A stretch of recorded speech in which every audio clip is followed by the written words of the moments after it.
Hello and welcome back to the Planning and Placemaking Committee. I hope everybody's had a nice lunch. We move straight on to local applications now. And the first local application is for the erection of a retail unit Class 1, formation of access, car parking, engineering works, landscaping and associated works at land 80 metres west of 4 Pickerburn, Petevlis, Perth. And to speak, I believe, is Mr. Smith. Again, thank you, Convener. This application was previously considered by this committee's predecessor last year, and a decision taken that the application should be granted, subject to a legal agreement to secure transport contributions and the cessation of the existing retail use at the store that is currently in operation off Glasgow Road. In the intervening period, as the legal agreement has been progressing, National Planning Framework 4 has become part of the development plan just on the 13th of February, and a significant material consideration in decision making on planning applications. That report that was presented on the handling of the case to the meeting in 2022 did not consider NPF 4, as at that time it did not have the status it does now, and as such it's now required that Perth and Kinross Council show how it has considered the application against the current composition of the development plan, being NPF 4 and the local development plan 2, all before a decision is issued. The report before you today sets out the situation in detail and continues to recommend the application be approved with the previous report appended. And officers are aware that a letter has been sent to members of the committee and others by one of the objectors. However, this has been reviewed and there is no change in the position set out in the report. I'll now take you through a very brief presentation to show the proposals, as consideration is focused on the issues associated to NPF 4 and its current status as part of the local of the development plan. First slide, please. This aerial image shows the location of the site outlined in red and where it sits in the west part of Perth, off Necessity Brae, close to the junction with Glasgow Road. Next slide, please. This second image shows the proposed layout, including the position of the building, car parking and service areas, as well as other aspects of the development. Next and final slide, please. Here we see an artistic rendition of the completed development viewed from above and looking southwest towards the Aviva building. And Convener, that concludes the presentation, and I'll leave you with the artist's impression before us. Thank you. Thank you, Mr. Smith. We do have deputations on this item. I'll hand over to the Vice Convener to ask the deputations to speak. Thank you. Thank you, Convener. Can I call Mr. Wilson? Mr. Wilson, you have 10 minutes to speak. I will give you a prompt with 1 minute to go so you can sum up. Whenever you start, I'll start the timer.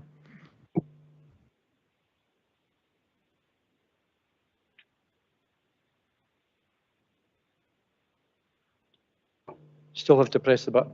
Okay. I'll say that again. Good afternoon. Thanks very much indeed for the opportunity to address the committee. I want to speak against the application and in several degree of respect. The current report before us on NPF4 is very helpful because it draws attention to several very important planning issues. And if you look at page 156, paragraph 4, it's summarised there. Sustainable places and the transition to net zero. The creation of nature positive places. Adapt to the impacts of climate change.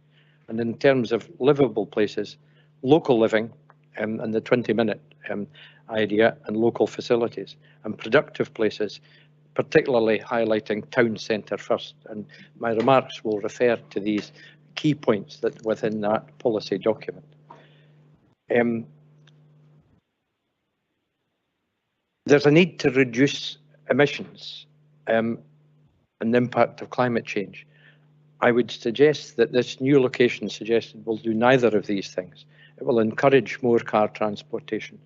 It will be poorly served by local bus services, and it will create extra flooding. It won't protect the environment. In fact, it'll attack the local environment.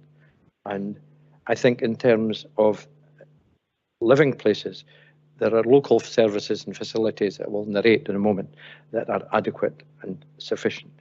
Policy 13 prioritises walking, cycling and public transport.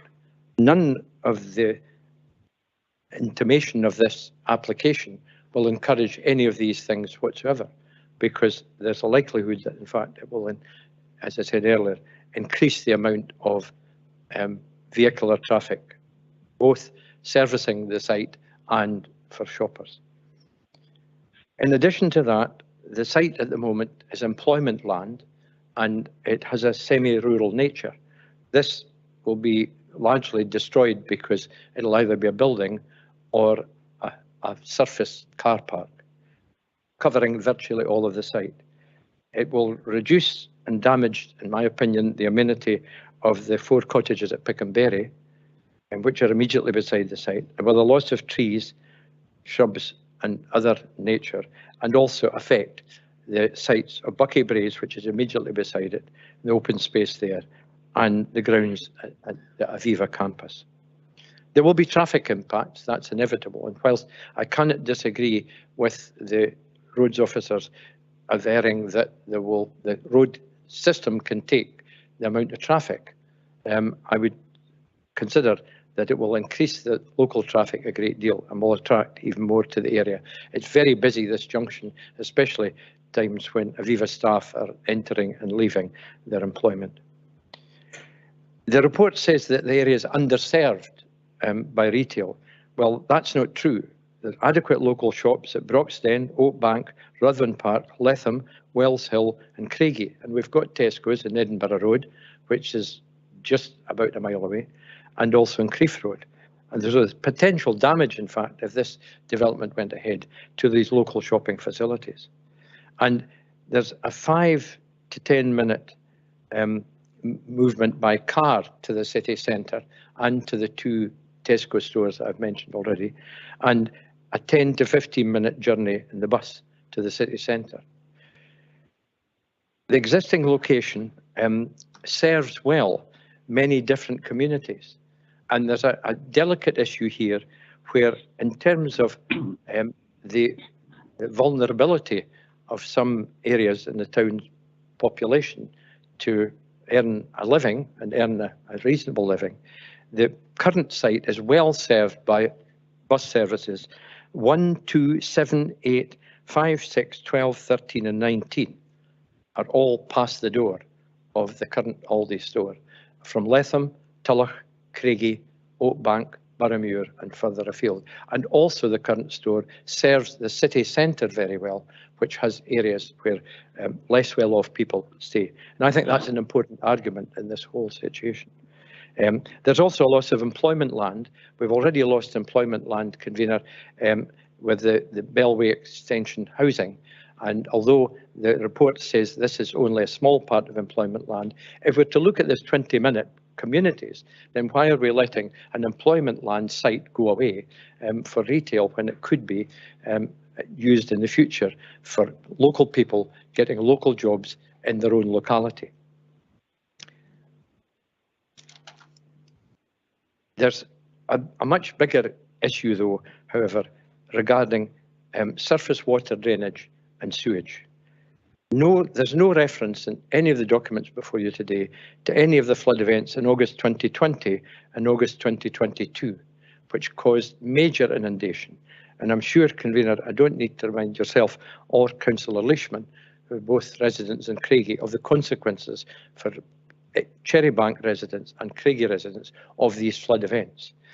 To say in the report, the previous report, that there's sewage capacity is simply not true, because at the latter flood events, the main sewer has blown the lid off in the Cherrybank Inn car park, and raw sewage has not only polluted Cherrybank, but it also polluted the Craigie Burn and the South Inch. There's no reference to that whatsoever, and I find it disappointing that that's the case.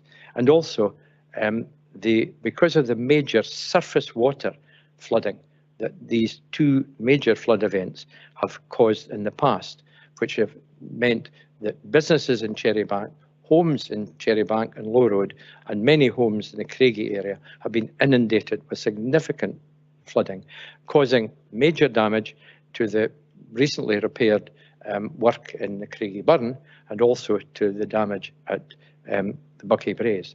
If anybody wants to look at it, the evidence is there clearly for them to see. In summary, ladies and gentlemen, I would suggest that you refuse the application for the reasons that I've outlined. But in particular, if you're not minded to go on that route, then to defer consideration of the application for a decision and ask for a report, an updated report on flooding and sewage. These are really serious issues. To have a sewer bursting open in a pub car park and floating down the whole water course. And there is a flood study about to be published in Perth, which contains a lot of information and recommendations on the whole area from the Broxton roundabout right down to the Tay in this regard. And I think it's premature to make a decision on this today, given the flooding events that we've had, without referring to that and allowing the officers of the council the opportunity to examine that report and make the appropriate recommendations. So I would argue for a refusal of the report on the grounds that I've outlined, but if you're minded not to, I would repeat that the committee should seriously consider deferring a decision on it today and getting an updated flood report that covers surface water, flooding and sewage. And get information from the flooding team, from the planning officers, from Scottish Water and SEPA. Thank you very much indeed. Happy to answer questions.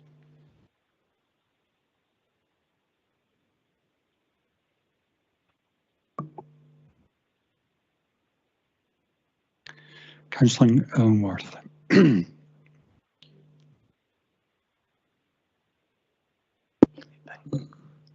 Mr. Wilson, you said that you would prefer an industrial solution for this land. Would that not also increase flooding risks? Councillor, if I can correct you, I said employment land, not industrial land. Okay? There's a big difference. The land is currently zoned for employment land, and the previous uses have been possibly a travel lodge, which would not occupy the same space or car parking as the current proposal. Or originally there was envisaged that there might be small office developments here, which would create local employment. These are the type of things. Now, I acknowledge there would be some hard surface in that, but it wouldn't be to the total extent of the current application that's before you. As you saw in the plan that Mr. Smith kindly let us see, this whole site is virtually covered with either the building or tarmac.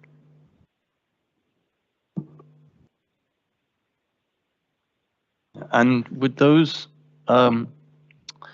employment land solutions not only increase the disadvantage to Pick and Bear residents and to people using Buckie Braes? I think they would have a lesser effect. Yes, they'll have an effect, right? But the fact is that the local development plan has designated this site as employment land. That's a piece of planning history now, and therefore we have to look at possible solutions. Plucking a supermarket from might be in Scone to Cherrybank seems a step too far, in my opinion, and I think it would provide local jobs for local people and a variety of local jobs, not just retail jobs. And I think the design of small office type units, which there's a demand for in terms of providing spaces for people to work maybe on a weekly basis or a daily basis, who come to Perth and maybe have meeting rooms from Perth folk from coming other Perths to Perth to meet in business face-to-face meetings that are now back in vogue again, wouldn't occupy the same mass. The massing of the building and the car park could be kept away from the Pick-and-Berry cottages to a greater extent, and there could be a much greater degree of landscaping involved in the site. We've all seen the plan, and there was precious little landscaping in that whatsoever. Councillor Braun. Thanks, Pastor Marina. Thank you for your deputation, Mr. Wilson now, of course. Very odd to say that. Two things. We're talking about employment. Aldi will be employing people when it's built. Quite a sizable number, I think, and they're considered one of the better employers. So it will be employment land, surely. There will be people employed there. Yes, you're correct. Of course there would be jobs, but there would be jobs that would be transferred from somewhere else instead of the town centre, because if the revocation went ahead for the current site, that means the jobs would virtually transfer. So there wouldn't be any extra jobs. I would want employment land to create extra jobs for local people in the area. That was my argument in that regard. Yes, there would be employment, but of a limited nature, and there wouldn't be a range of salaries available that perhaps office or other developments might create. And I have the mind that Aldi could extend on their current site. It's got a wee bit of space for extension, and with an innovative design, they could add to their floor space. They want a bigger shop. I'm not going to argue with that, right?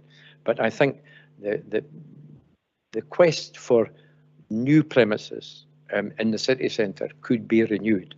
There are brownfield sites in the city centre that are still available for shops to expand. And there were, in terms of the retail park, when Aldi started looking, a number of premises that would be available that could have been adapted for this use. So I think that the balance of benefit lies with them being in a city centre or nearby a city centre location.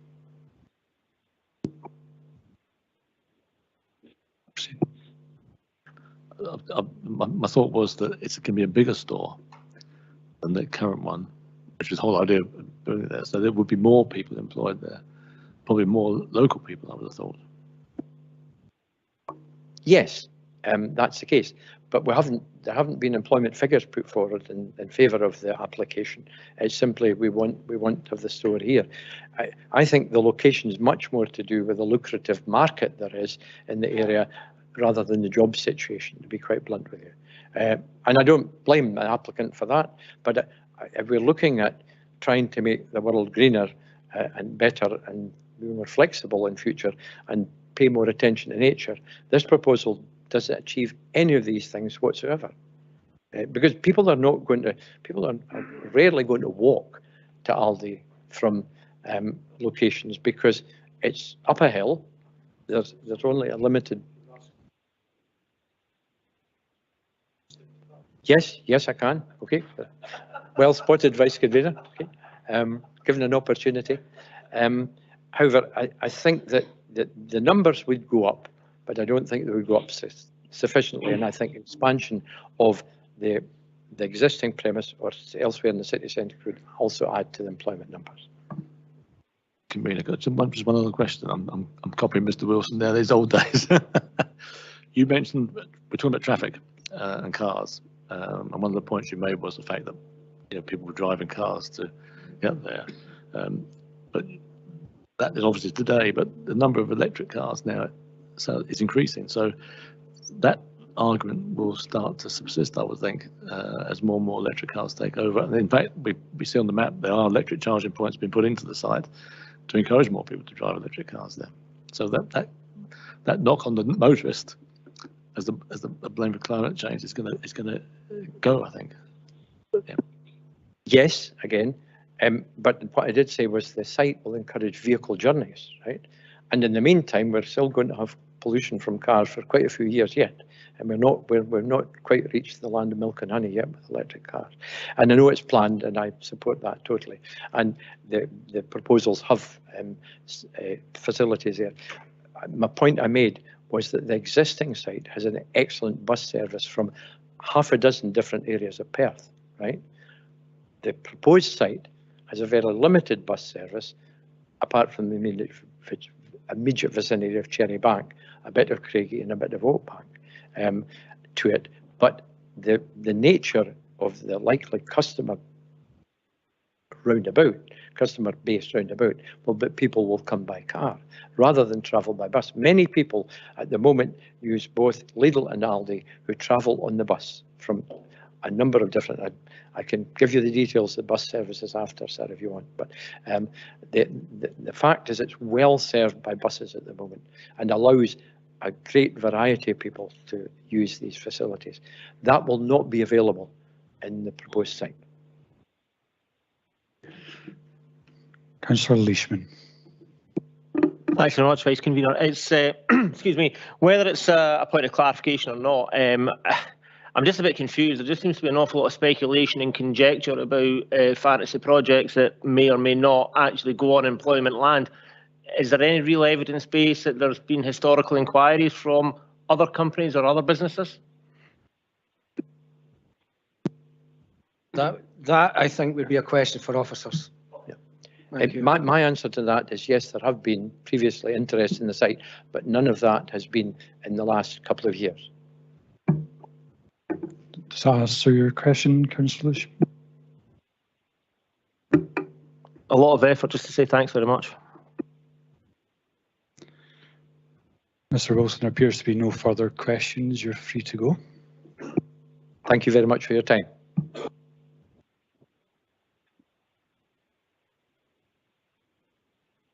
Can I call on Mr. Robb?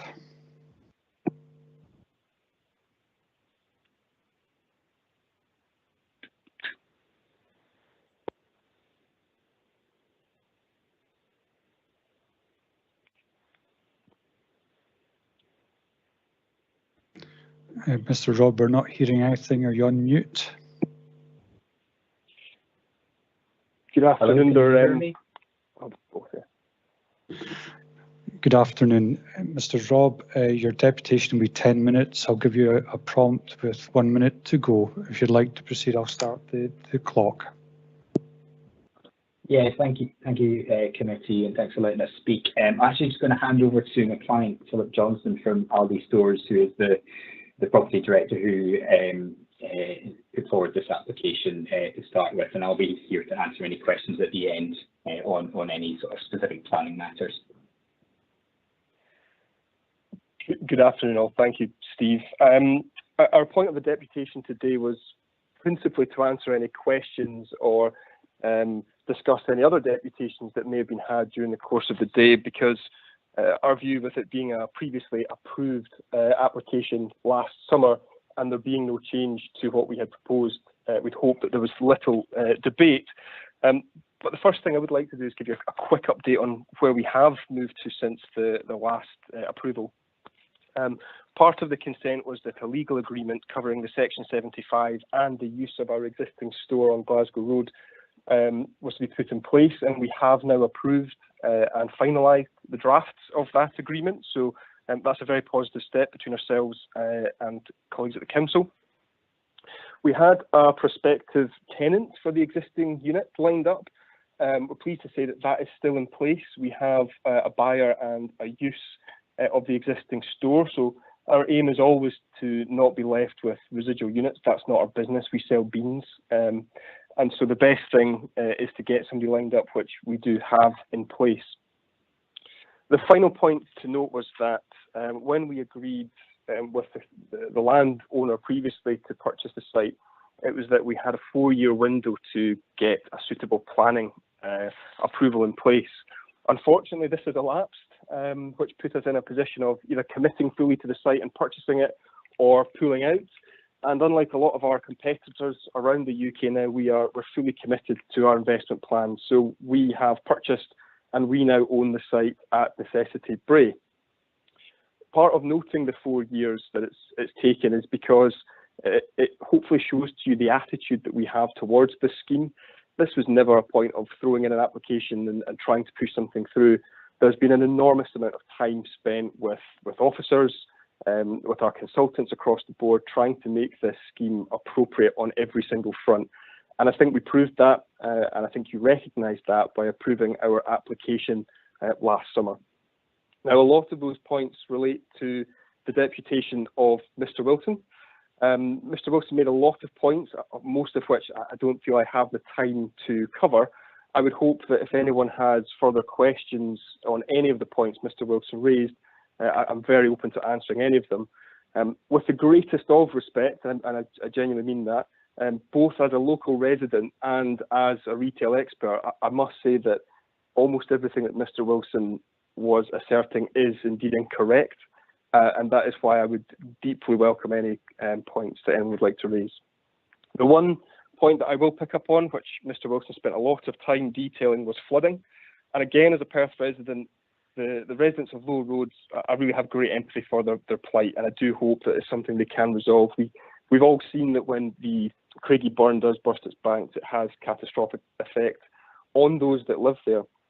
And in part, that is why when we went through the initial application, we had spent a great deal of time engaging directly with the residents of Low Road and the surrounding area to explain and discuss the flood issue. Now, that's not because we felt our site had a negative part to play in that, but we understand that any movement at all within that area must cause a sense of jeopardy for them, and wanted to have an open forum to discuss it, which we did, and I think it was very, very effective. Now, to share a bit of background on the Low Roads and the flooding issues, and indeed how our site is constructed, it's always worth remembering that the Craigie Burn has an incredibly large area of contributory landscape that flows into it. For the west, we go all the way to Broxton Roundabout. The southwest, you take the B9112 Dunning Road until it reaches its apex. To the north, a substantial area of Viewlands, all of which flows down into this area. If you look on the map at that whole area, our site in question here is a postage stamp in comparison to the whole contributory area. But regardless of its size, we do have a responsibility to make sure that we adequately deal with any water which lands through rainfall within our site.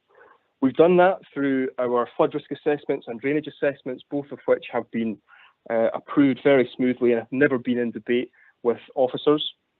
But I think what's probably best is to cast a bit of light over the discharge rates of water that are generated and typically come from the site as it is in present towards the Craigie Burn, and what they will be when constructed.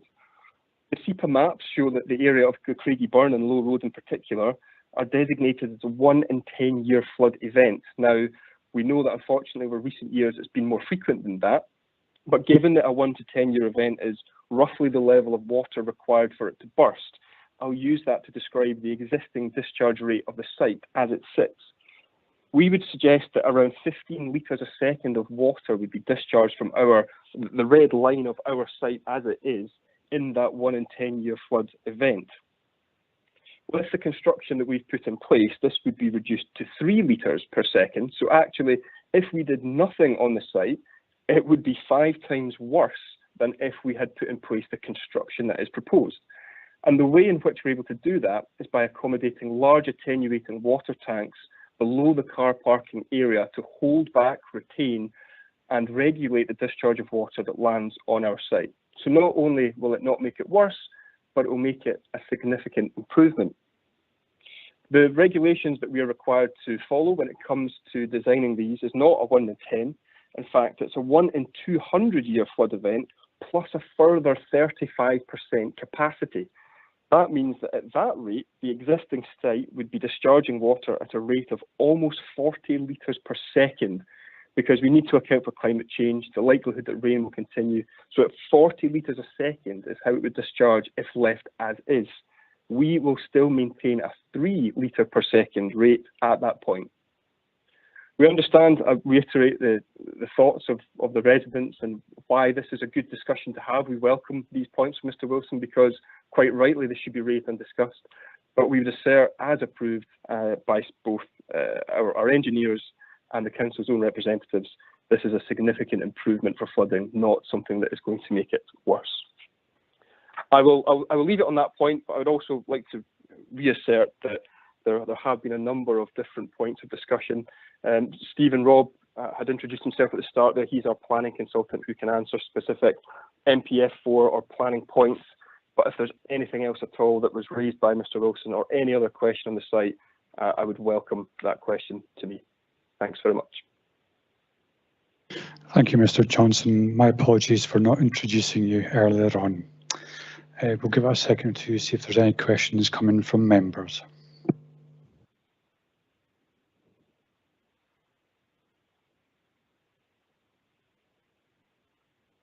There appears to be no questions from members, so you're free to go, Mr. Johnson and Mr. Robb. I will hand you back to the convener. Thank you. Do members have any questions for officers?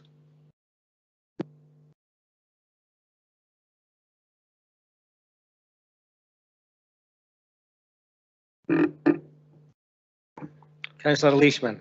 Thanks very much, convener. Yeah, just a repeat of my question to Mr. Wilson, the deputy, just to see if there has been any historical applications for the use of the land for anything else. Not applications as such. My understanding is that there has been various inquiries related to the site over historic years, but nothing has ever progressed. The site is very difficult to develop and has significant costs associated to it, and it may well be that that is one of the reasons why other employment uses have not come forward, and it was discussed in some length in relation to the previous application, I think including at the committee, and we are perfectly comfortable with the position that's been taken. Thank you. Councillor Illingworth. Thank you, convener.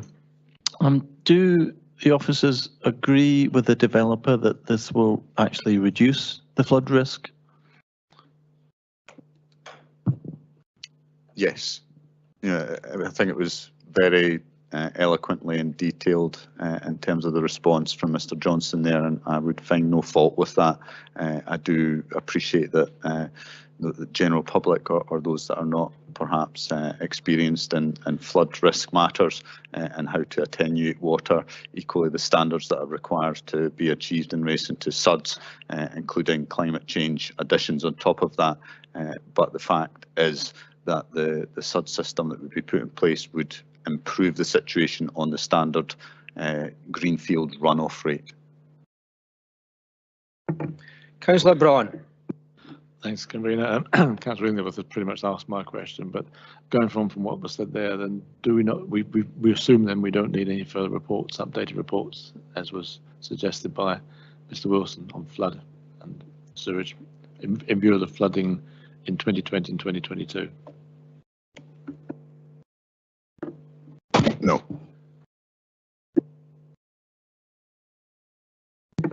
Thank you. I see no further questions. Can we maybe agree this report as is? Agreed. Agreed.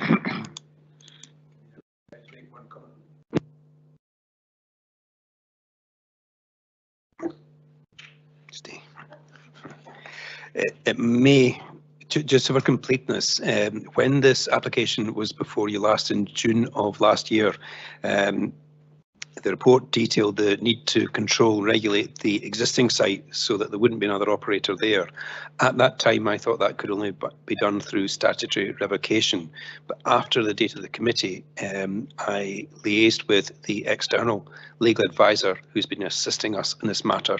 It was explained to me by him that the control of the existing site can be appropriately and satisfactorily controlled through a Section 75 agreement, which was the view of the applicant's solicitor too, and that has been largely done. The agreement has been signed, but as Mr. Johnson said, it has now been agreed. So it will be controlled, but through a Section 75 and not through a revocation order, as I previously thought back in June, and I'm content that that is a better means of achieving the same aim.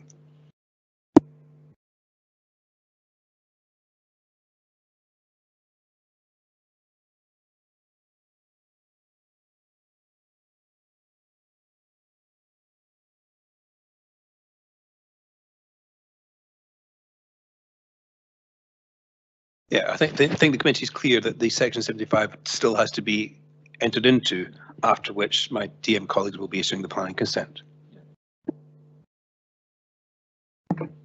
Okay, then we can move on to the next application, which is the erection of 27 holiday accommodation units and associated works at Mains of Taymouth, Kenmore.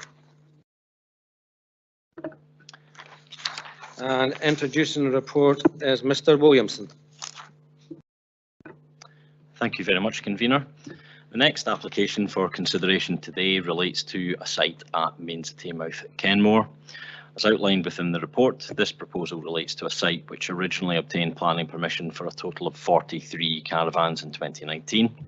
following a subsequent application in 2022 in which the layout was altered and density reduced. 25 caravans were granted and 16 of those are to be built out as per that permission. Therefore, with 27 holiday accommodation units under consideration today, the proposal shall not exceed the levels of development previously approved. Next slide, please. This image shows the location of the site in relation to the existing holiday accommodation at Mains at Taymouth in the wider settlement of Kenmore. Access is taken to the site from the A827 to the east. The extract also shows the relationship with the wider wooded landscape of the Drummond Hill and the Tay Forest Park to the north, as well as the golf course to the east, with Taymouth Castle beyond further. Next slide, please. Here we have the proposed site plan showing the layout of the 27 holiday accommodation units sought. Of these, 7 would be of the larger style to the north, eastwards of those previously approved, whereas to the south are the remaining 20 smaller units. To the east of the existing site is a copse of trees amidst the golf course. Next slide, please. Next, we see a visualisation of the development from the southeast. It indicates how it is hoped the development would nestle amongst the proposed landscaping to help integrate into the existing landscape. Next slide, please. While of a smaller scale, we now see the proposed floor plans and elevations of the proposed accommodation units. On the left-hand side is the larger 3-bedroom unit, whereas the smaller unit on the right-hand side has 2 bedrooms. Each has the appearance of a lodge and would be clad with a tiled roof, timber effect cladding to the walls and timber doors and windows. Next slide, please. This first image shows the view eastwards over part of the site which is currently being implemented towards the previously mentioned copse of trees at the boundary with the golf course. Next image, please. This image shows the view south back down the hill over the existing Mains at Taymouth complex towards Kenmore. Next slide, please. This photograph is taken more recently and shows some of the larger lodge-style units which have been erected on site, as well as the rising topography and woodland to the north. Next image, please. Here we see the partially implemented adjoining site with provision made for the lodge foundations. Next image, please. Thank you, Convener. That now concludes my presentation. I will leave members with a proposed site plan for reference. Thank you, Mr. Williamson. Do members have any questions for officers?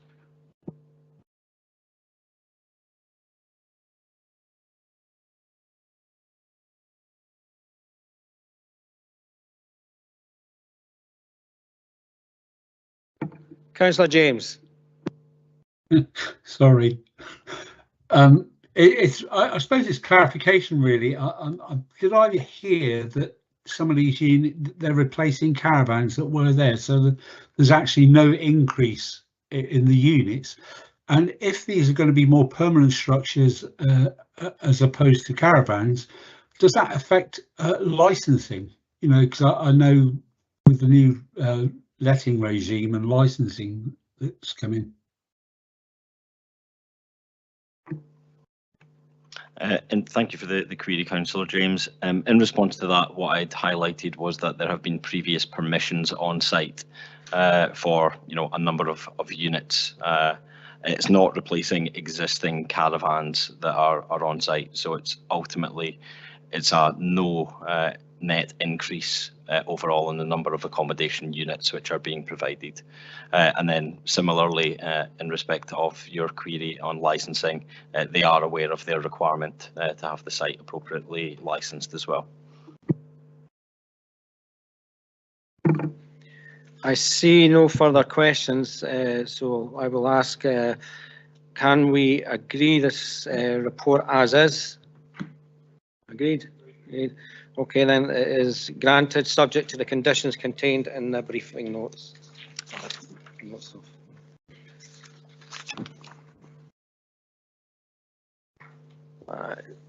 move on to the next one.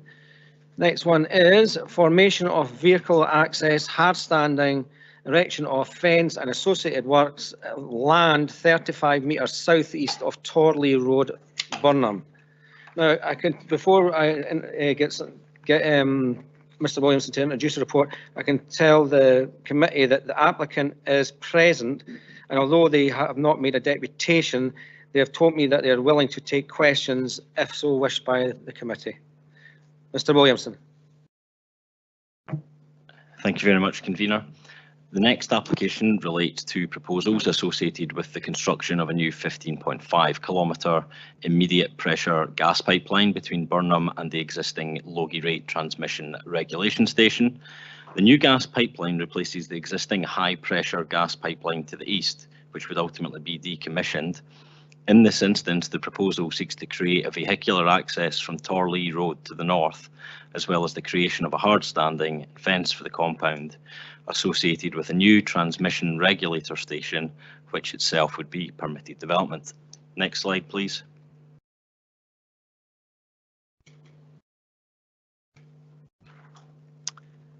This image shows the location of the site at the southeast of Burnham, located between the A9 to the south and the River Tay to the north. Access is taken to the site from Torley Road to the northwest, which is a small residential cul-de-sac of approximately 12 dwellings. The wider land to the east and north is fields which have been cropped on rotation. Next slide, please. Here we have the proposed site plan showing the layout of the proposed new access from Torley Road, leading southwards towards the regulator station. The initial part of the access would have a tarmac finish for the first 6 metres, followed by a gravel access road. The track would be lined with a post and wire fence leading to the compound, which would be served by a turning area around which and the compound itself would be landscaped. The compound would be enclosed by a 2.4 metre high metal security fence. Next slide, please.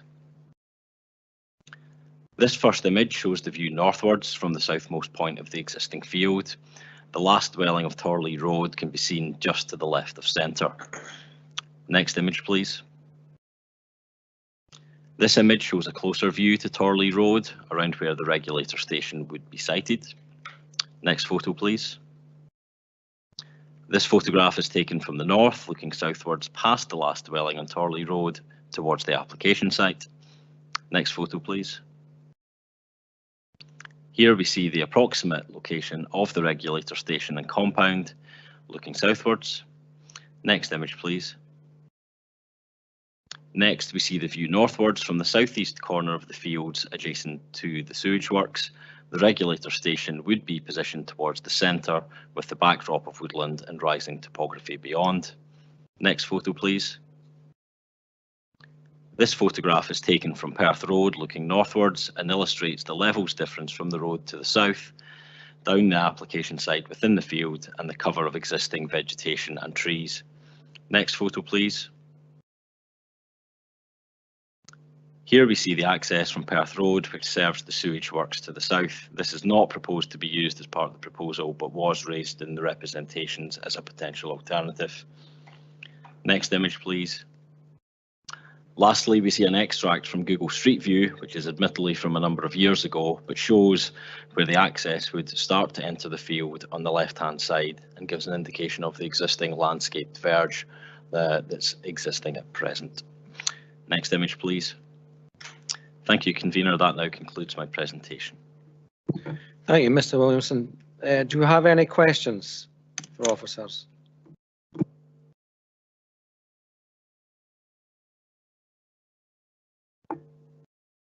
Councillor Cuthbert.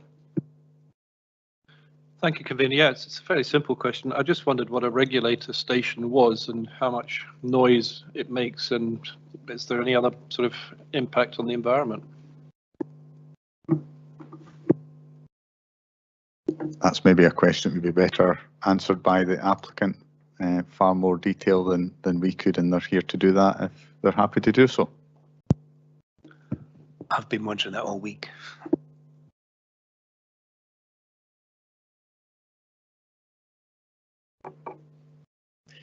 Good afternoon. Thank you for offering me the opportunity to address the question. The transmitter regulator station is, in other words, a pressure reduction station.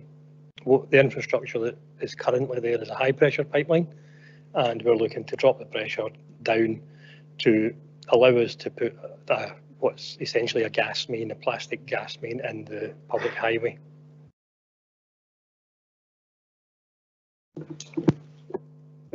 And does it make any noise, or is there a hum or a buzz or anything like that with the regulator? If you're standing right beside it, it will make a hissing noise, but it's a fairly low level hissing noise. We have addressed the issue of noise. It's not part of this application, but we have addressed the issue of noise. We've made commitments on what the noise levels would be to the planning officers. Any further questions?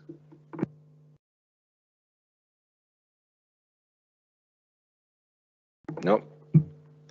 Okay, can we just agree to remove this report as is? Agreed. Are there any comments? Councillor James.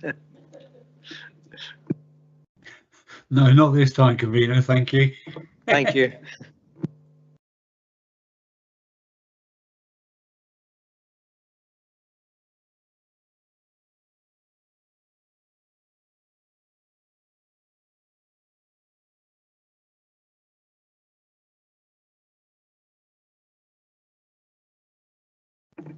Let's move on. The next one is formation of hard-standing areas and landscaping, erection of a storage shed, gates, alteration to fencing and associated works, King George V playing field, Muirs, Kinross. And to introduce the report is Mr. Williamson. Thank you again, convener. As a bit of background, the original pitch was approved back in January 1999 here at the King George V playing field in Kinross. Permission is now sought to provide an additional permeable hard standing to create a warm-up area out with the playing surface between the existing pitch and the rear boundary of dwellings located along the Muirs. In addition, the proposals also include the provision of a storage shed of 7 square metres, 2 dugouts, and the retention of a number of existing trees which would have been lost as part of the previous application on site, but one which was ultimately dismissed at the local review body. Next slide, please. This image shows the location of the site at the western edge of the King George V playing fields. Access to the site is taken via the Muirs past the existing rugby club and clubhouse and shared facilities to the south. Next slide, please. This next image shows the aerial view in greater clarity and shows the relationship of the existing pitch to the existing dwellings and the wider playing fields. You can also make out the existing trees which characterise the area where the hard standing is proposed, although only one tree is identified as having to be removed to accommodate the proposals. Next slide, please. Here we have the proposed site plan showing the intended layout of the hard standing area. Also outlines the areas to be soft and hard landscaped as part of the development and the measures to reduce the height of the fencing along the western pitch side. Next slide, please. This first image shows the view northwards from the approximate midpoint of the pitch and the existing character of the space at present. Next image, please. This image shows a view southwards and shows the existing grassed area, trees and the rear boundary wall and fencing to properties on the Muirs. Next image, please. These next photos show the typical situation to the aforementioned residential properties on the Muirs with the high boundary fencing before the traditional walling. Next image, please. Lastly, we see the existing landscape space when looking south. Next image, please. Thank you, convener. That now concludes my presentation and I'll leave you with the site plan for reference. Thank you, Mr. Williamson. There are deputations on this item. I will now hand over to the deputy convener to invite the deputations to speak. Thank you. Thank you. Could I call on Ms. Thomas, please? Ms. Thomas, you'll have 10 minutes for your deputation. I'll give you a prompt with 1 minute to go so you can conclude. Whenever you start, I'll start the clock. Good afternoon. Thank you for the opportunity to speak. I'm one of the 11 objectors to this application. In particular, I'm speaking on behalf of the 3 households who are most directly affected by this proposal, but I'm also on the committee of Kinross Civic Trust, who also objected to this application. First, I just want to point out some errors in the report of handling. It says the hockey pitch perimeter fence is 3.6 metres high, but it's not, it's 4 metres high. This is shown on the architect's drawings, and I've also measured it myself. The report says the gardens of the residential properties are approximately 11 metres away, but in fact it's only 8.8 metres from the stone boundary wall of the residential properties to the perimeter fence of the hockey pitch. The main reason for objecting to this proposal is the serious effect on the residential amenity of the 3 households that overlook the hockey pitch. So we have the hockey pitch enclosed by a 4 metre fence, then there's 9 metres roughly of grass, and then there's the stone wall of the properties. It's 1.7 metres high and has some mesh fencing over the upper part of it, taking the overall height to 32 metres. Now the residents do get hockey balls in their gardens occasionally. So if you imagine the trajectory of a hockey ball going over a 4 metre fence across 9 metres of grass and then dropping over a 3.2 metre fence, it wouldn't be easy, but it does happen occasionally. It happened 3 times in the space of 4 months at the end of last year. Now imagine that 4 metre fence being taken away. There are now many more angles that the ball could take to reach that 3.2 metre fence at the wall and indeed get over it. This is a big concern for these residents who have children and grandchildren playing in their gardens. Even if those balls don't go over, they will be hitting the garden fence or wall, which will be noisier for these residents than if the ball had been caught within the hockey compound. Sports Scotland say in their guidance, ball impacts on metal fences are significant sources of noise. This proposal is contrary to Sports Scotland guidance in several ways. First of all, Sports Scotland would say on a multi-use grass field with other sports, always put the hockey pitch as far away from houses as possible. Well, it's too late for that now, but this proposal would actually be bringing the sporting activity right up to the boundary of the houses. Also, Sports Scotland recommend that a mesh fence is erected around the perimeter of the pitch to minimise ball stray and provide security to the pitch, and recommend a minimum of 3 metres. But this proposal is taking away the pitch fence. Sports Scotland say bench and main entrances to pitch areas should be planned to be as far away as possible from neighbours who could be affected. Instead, this application is creating a new entrance as close to the houses as possible and creating dugouts within 7 metres of their properties. One of the properties, and it was shown in a photo, one of the properties has a garden gate that opens directly into the playing field. Instead of walking into a public grassed open space as at present, these homeowners will open their garden gate onto a hard surface hockey warm-up area, in effect within the hockey compound. If there's a match on, they could be hit by a ball. This proposal is not protecting or improving the residential amenity of any of these neighbours, so it's contrary to Policy 17 of the Local Development Plan. This application is very similar to a previous one refused under delegated powers. The main difference is that the earlier application involved removing 3 trees, but this one retains the trees. The earlier application was refused on 3 grounds, contrary to Policy 17 residential areas, Policy 1 placemaking and Policy 40A woodland and forestry. The report for this new application is not consistent with the previous one. Yes, the trees are staying, so the woodland policy no longer applies, but the previous report said the proposal was contrary to Policy 14 because, quotes, the development would remove an existing buffer between the dwellings and the recreational sports pitch, which would be detrimental to the residential amenity of the existing dwellings. Well, this proposal is also removing the buffer. There is more to the buffer than just the trees. The report says the suggested activities could happen on this buffer strip anyway, and this application would provide a formal setting. But what about the other activities that happen here? One objector said, currently I can let my dog off the lead, walk on a tarmac path, allow my dog to roam freely on grass and let him enjoy the pleasures of the trees, all in complete safety.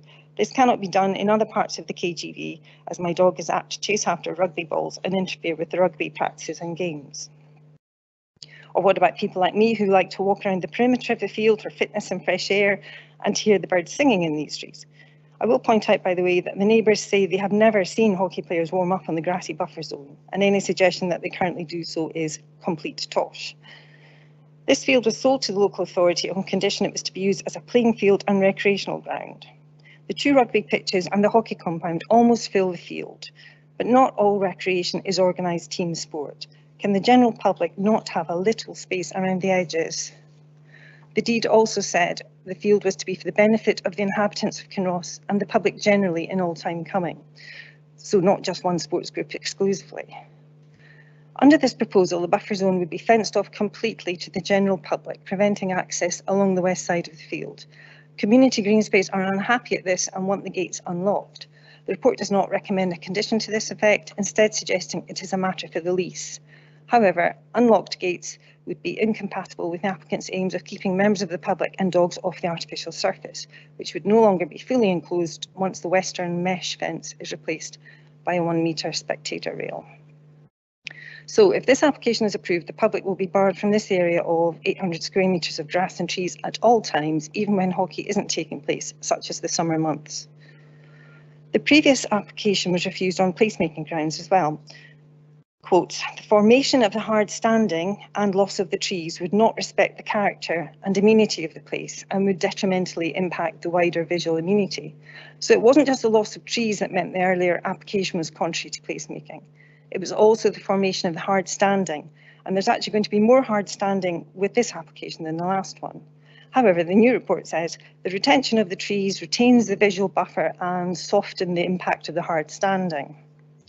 Well, the current buffer zone isn't just a visual buffer, it's a physical buffer. And well, what's softer than trees surrounded by hard standing? Well, it's trees surrounded by grass, which is what's there at the moment. We shouldn't be asking, is this application slightly less bad than the previous one?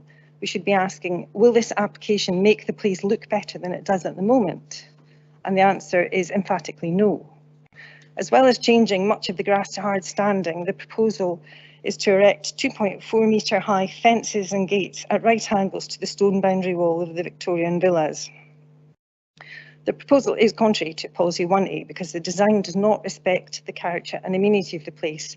I'd also say it's contrary to policy 1B parts B and C. National Planning Framework 4 was approved by the Scottish Government and is now part of the development plan. Policy 14 of National Planning Framework 4 says development proposals will be supported where they are consistent with the 6 qualities of successful places, and then lists the qualities. 2 of these are pleasant and distinctive. Pleasant, supporting attractive natural and built spaces. Well, this proposal is not attractive or pleasant compared to what there is there at the moment. And distinctive, supporting attention to detail of local architectural styles and natural landscapes to be interpreted into designs to reinforce identity. This proposal detracts from the Victorian architecture of the villas and makes the landscape less natural. It removes the landscaping that defines the separate areas of residential and recreation. We can suggest some solutions to help the hockey club achieve some of their aims. I don't have time to go over all of them here, but I do want to make this point. The applicant has said that there is no room to expand on the east side of the hockey pitch because there is insufficient runoff from the adjacent rugby pitch. This is not true. There is at least 7.5 metres between the hockey compound fence and the rugby pitch to the east. Sports Scotland require a 5 metre runoff for the rugby pitch. As the dugouts are less than 1 metre deep, there is therefore enough room to at least create dugouts for spare players and bags on the east side. So in summary, the application is contrary to placemaking and National Planning Framework 4 Policy 14 and most of all Policy 17 residential areas, as the increased noise, nuisance and health and safety risk for the neighbours and loss of green space for the general public does not protect or improve residential amenity, and I'd respectfully request you to refuse it. Thank you.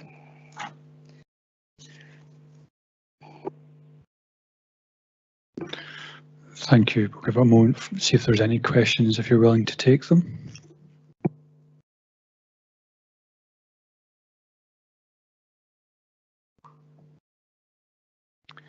Councillor James. Thanks, Convener. Thank you for your deputation. You mentioned there about the residents in the properties adjacent to the field having to open their gates out onto the field. Do you happen to know if they have a right of access at the back, or is it a gate which they've just put there? Well, the gate has been there for over the 30 years that the current residents have been there, so it's a long established access point. Okay, thank you. Councillor Cuthbert. Thank you, Vice Convener. Thank you, Eileen. You lost me a bit on the description of the walls and the heights of the fence on top of the wall. You said 32 metres in height, I think, which sounds rather high to me. Right, well, you said 32, so I wanted that clarified. I'm just trying to understand this better. So basically you've got a pitch, it's currently got a 4 metre high fence, and then 8 metres, and you then got a wall with another fence on top of that?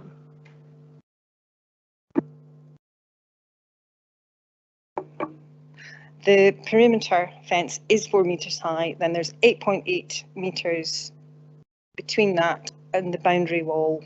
The boundary wall is 1.7 metres high, and there's a mesh fence against that. It's not from the ground up, it's from part way up the stone wall and then goes beyond the height of the stone wall. So the overall height, I imagine it was erected in 1999 or 2000 when the all-weather pitch was originally built.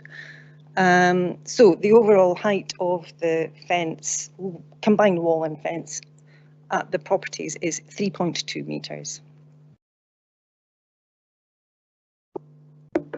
Okay, so the proposal is then to remove the 4 metre high fence, which means the balls being played on the pitch are more likely to cross over the wall and the fence adjacent to it. That's what you're suggesting?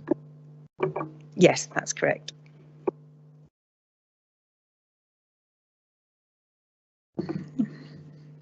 There appears to be no further questions, so you're free to go.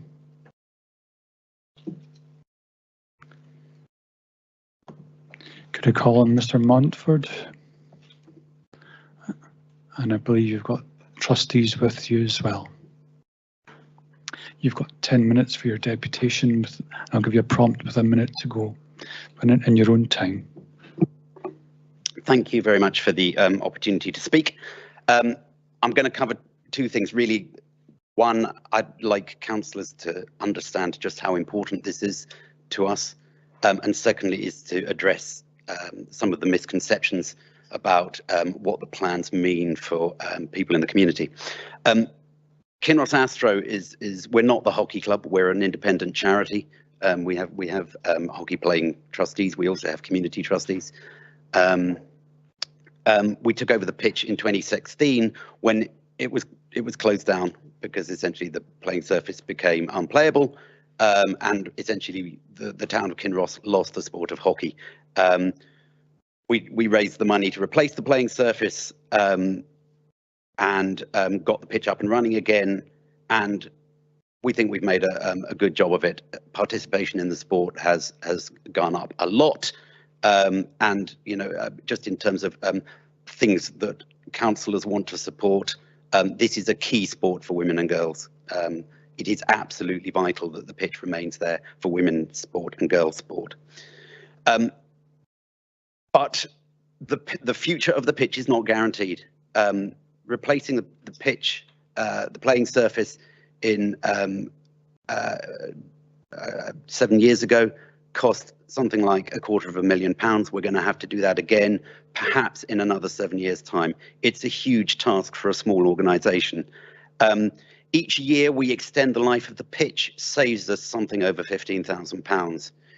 Each year we lose from the life of the pitch, it's £15,000 we have to find a year earlier. Okay, this is actually quite scary for us. The life of the pitch is currently being threatened by mud being brought onto the pitch. We have a lot of external users. It's not just the hockey club. We have the Scottish Masters programme coming in. There's lots of visiting teams coming in. There's school use as well. And we are 3 trustees. We cannot police every single user who comes in. Okay, we can't be on the gate to make sure their shoes are clean. Okay, so we get mud brought onto the pitch. That is really bad for the pitch. So the application primarily addresses the mud problem by creating, if you like, a clean area where people can warm up. but also by lowering the fence, the 4-metre fence down to 1 metre, it's going to improve the spectator experience. People are having to watch their children through a mesh fence at the moment. I mean, it's not a lot of fun. Sometimes they get onto the pitch and then, you know, they are, you know, they're getting in the way essentially. The west side of the pitch really is the only possible location. The north side is emergency vehicular access to the rugby pitches.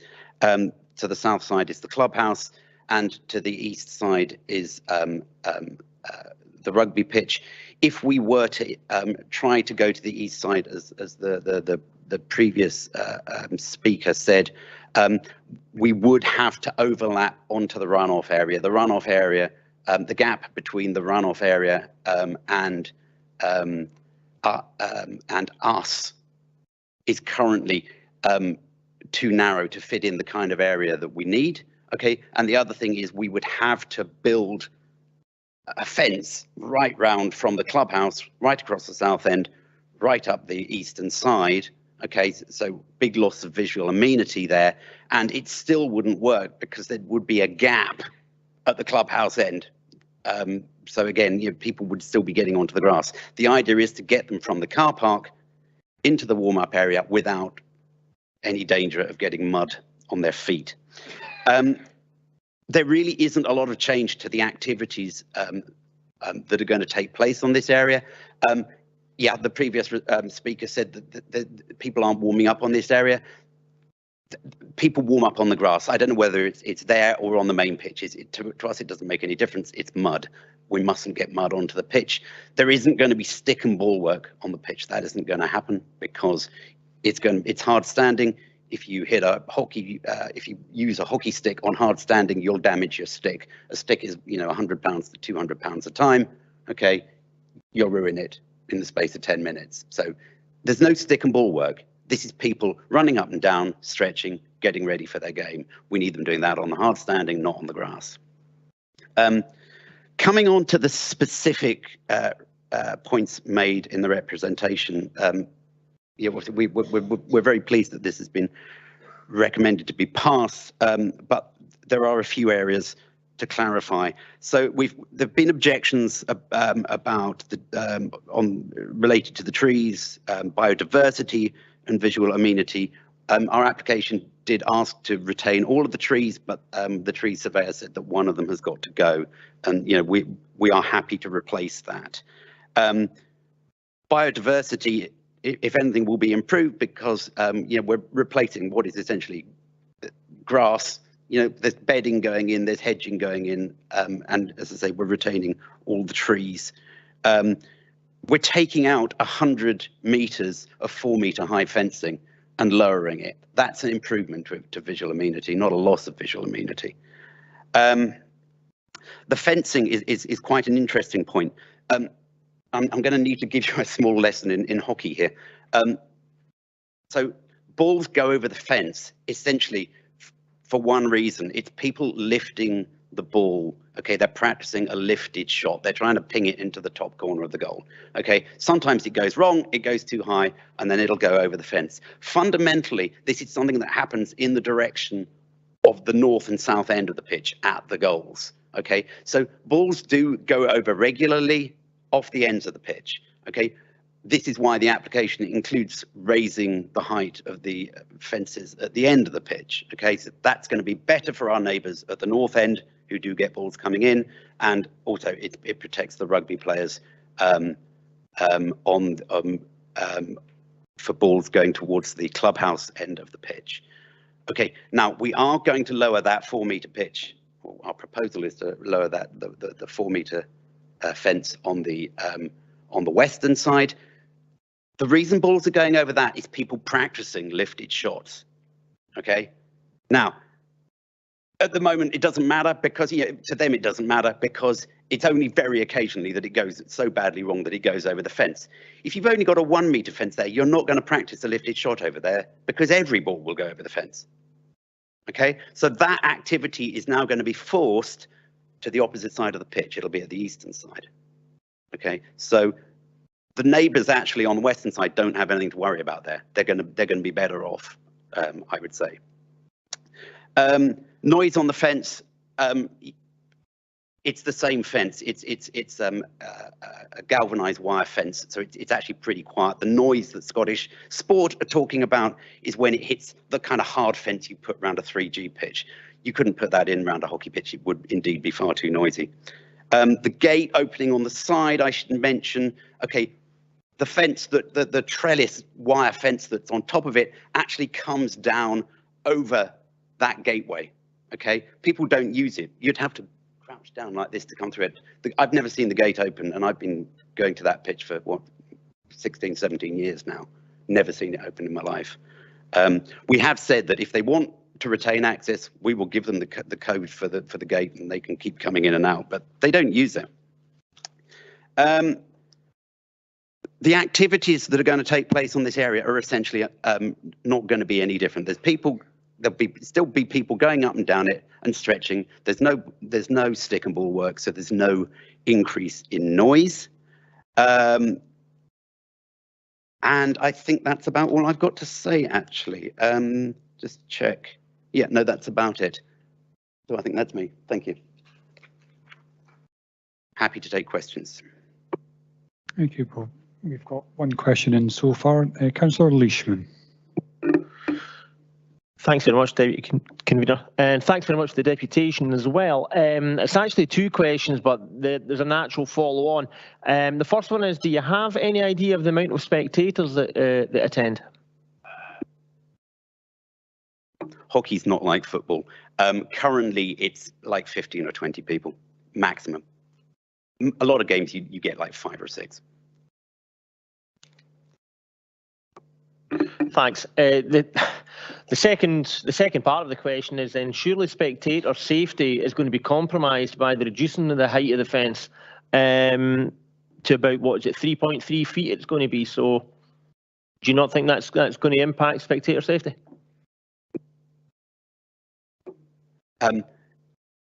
This is actually, it is typical of most hockey pitches in most parts of the world. Here they tend to be owned by councils, so they're completely surrounded by fences.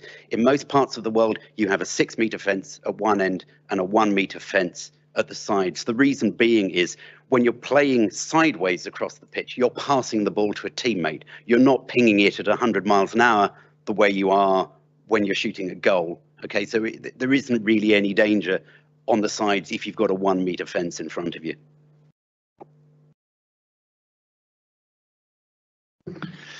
Councillor Waters. Thank you, Vice Convener. Just regarding your statements over the expenses with the pitch, which fully understandable, and your desire to minimise these costs and expand the life cycle of the current pitch and the mud and everything. Just a wee bit more explanation on how you currently manage that. I mean, it's not, knowing the area quite well, reasonably well. That's not the muddiest part of the field with the KGV, and that. And there is a, if my memory is right, a path up the side already, that side of the hockey pitch that you could. That's, I would guess, a metre wide, but maybe slightly exaggerating. Might be a wee bit less than that. Can you just explain a wee bit more on the what you currently do just to keep the pitch clean or to minimise mud going on? Yeah, there are a number of steps that we have taken already. I perhaps should have talked about those earlier. So once we realised that we had a problem with mud, all users are instructed not to warm up on the grass pitches. But we have a lot of external users. They have their guests. So if somebody's, if a school is using it, they will have their visiting school. Does the message get through to the visiting school? Sometimes it does, sometimes it doesn't. And these are kids we're dealing with. So do they listen to what they're told? Quite possibly not. So sometimes we will come onto the pitch and there is just a sea of mud being brought onto the pitch. So we try to police it by instructing users what we want. We have increased the gap between games as much as we can, so that there is more, the maximum possible time for people to warm up on the pitch before their game. But essentially, you can't increase it very much, because then you start losing a game, and that's our income is to rent the pitch out. So there's not a lot you can do there. So yeah, essentially there isn't very much that we can do. I mean, we brush the pitch regularly, which will help it, but no, there's not a lot you can do. Vice Convener, can I have a quick supplementary on this, roughly the same topic? Have you ever considered artificial grass up that section? Yeah, we did think about it. The problem with artificial grass is that you need to maintain it. So we would then be buying, we have a great big tractor for maintaining the big areas of artificial grass down the side, but it becomes a maintenance job. And also, we would still run the risk that, people would bring mud onto it. Is the objection that it would look nicer with artificial grass than hard standing? I'm not sure. There may be environmental issues in there as well, and dog issues and stuff, but thank you. Councillor Cuthbert, I see you've got 2 questions. Are they related? Could I have your first question, and we'll come back to your second question, please? Yeah, I think there's 2 aspects to this. There's the safety aspect, and there's the dirt going onto the pitch aspect. I'm just wondering, have you explored other options in terms of removing that 4-metre high fence? It strikes me that the gardens are quite close to the pitch, which may be unusual for a hockey pitch. But have you thought about perspex panel or something like that running along the side, so that people can stand on that side looking into the pitch without having to remove the fence? And that way you're offering some protection to the neighbours who, I think Eileen said that they'd had balls coming into their gardens already, even with that fence. So is that something you've considered, something like a perspex? No, it is not something we've considered. My immediate reaction to that would be that to build it strong enough for the wind not to catch it would be challenging. This, as I say, genuinely, balls are not going across the pitch at high speed, apart from when people are practicing. The lifted shot, which is what the issue is something that happens at the ends of the pitch. Councillor Braun. Thank you very much. Thank you for your deputation. And I understand the points you've been making. I don't know when this pitch was put in, but looking at that and the history of it, the spirit of that strip, the strip we're talking about, was a buffer between houses and the pitch. That was the spirit of it. And it protects the amenity of the houses adjacent. I know you've put, obviously, your case and what you need, but I'm just wondering your thoughts that the spirit is a buffer. That's what it was put in there for. And I just wonder what your thoughts are on that, because you've said what you need, but I'm looking from the point of view of the residents. That was their buffer.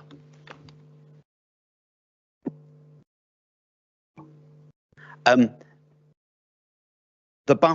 buffer, the space is still there. The activities that are going to take place on that buffer, on that space, are not changing. Okay. In reality, I think the buffer is, they are screened from the pitch by the trees, which are going to be retained. Okay. I mean, I can't think that they can see. There's a stone wall in the way, so they're not sort of looking onto the pitch. There's not a visual buffer. So I think the trees were to help screen from the floodlights. Okay, so they're still there. Okay, so they're not, I think, going to have any noise that they're not getting already, because the activities are the same. somebody running up and down that space, one, they won't see them, but two, they won't hear them either. So I don't see what the problem is. I can see that they have this concern over balls coming over the fence. And, I've been there when the balls have gone over that way into those gardens. So, I know what activity is causing it. And I know that activity is going to be forced to the other side of the fence. So to that extent, I would predict, if this application goes through, I would say in the year after the work is done, they won't have any balls in because people will be having to practice those lifted shots on the other side of the pitch. I think that they will be better off than they are now. Councillor Leishman. Thanks, Vice Convener. Before I ask my question, I don't play hockey. I have seen it once or twice on TV, and I would say that what you're saying there about the statistics being that the ball's going to go above a certain height when shots are being taken, I can fully get on board with that. But what I can get on board with is in the to and fro of a spontaneous game, whether it be hockey, football, whatever, there's going to be an element of someone's back's against the wall defending and they're going to whack it and they're going to clear it. So I think it's a bit fanciful just to say that, oh, it's just going to happen behind the goals. And I think it's also been proven that that's already not the case. But anyway, my other question was, do you use the pitch for any other sports activities? And if so, what are they? Just to address your first point there, this thing of having the low fence along the sides is very, very common. If you can look at, say, the Edinburgh University pitches, there's a 1 metre fence, and they get big crowds. So I've been at games at the Edinburgh University pitches where you've got the 1 metre fence and you've got 300 or 400 people standing behind it. Okay, and that is, there's no problem with that because it's very much an up and down game rather than a cross game. I think that's less of a concern. In terms of the other sports that go there, there's not a lot. We have the young farmers do rent it from us a couple of times a year and do a sort of combined football and hockey tournament. Okay, we've had Pilates on the pitch, but that's about it. The pitch is used 6 days a week for hockey at the moment.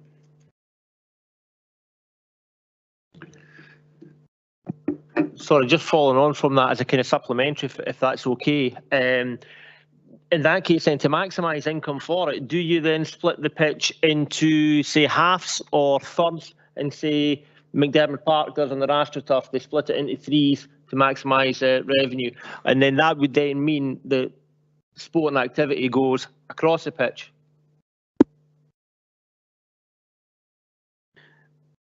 We use the pitch across the way, like all the time for kids games. Okay, but the kids, they don't know how to lift the ball, so they're that's again just not an issue. And again, this is common to every hockey pitch. They're quite rare things. So when you use them intensely, and yeah, the kids play across the way. But yeah, again, there's not an issue with balls going over. They just can't hit it hard enough. They don't know how to lift it. That's a highly technical skill. Yeah, does that answer your question? Yes, that's fine. Thank you. And thanks very much, Vice Convener, as well. I appreciate there was more than one question in there. Thank you. Councillor Cuthbert, your second question. Thank you, Vice Convener. Yeah, getting onto the matter of dirt, I mean, I'm just wondering if you've explored other issues or solutions like brush mats or footbath type things that people have to walk through when they're going onto the pitch. And I'm aware that there is a new car park or an addition to the car park coming because money's now gone to the KGV centre, the building, and they're going to extend that. So is it not possible to create some sort of warm-up area on the new car park? This is actually one of the big reasons for doing this application, is because the idea of children warming up on a car park is absolutely terrifying, and it does happen at the moment. So we really don't want that. In terms of brushes and things, we have brushes outside the pitch. The problem is if you get somebody who has walked through a patch of mud, that brush can get clogged completely with mud when there's only been two of the 25 people who are going to use the pitch have used it. So you would have to have vast numbers of brushes, and there would be an ongoing task of hosing the brushes down and keeping them clean. So yeah, the only sensible way of doing this is to actually try and just not get mud in there in the first place. Mr. Montford, there doesn't appear to be any further questions, so you're free to go. Thank you. I'll hand you back to the convener. Thank you for that. Can I ask if the committee have any questions for officers?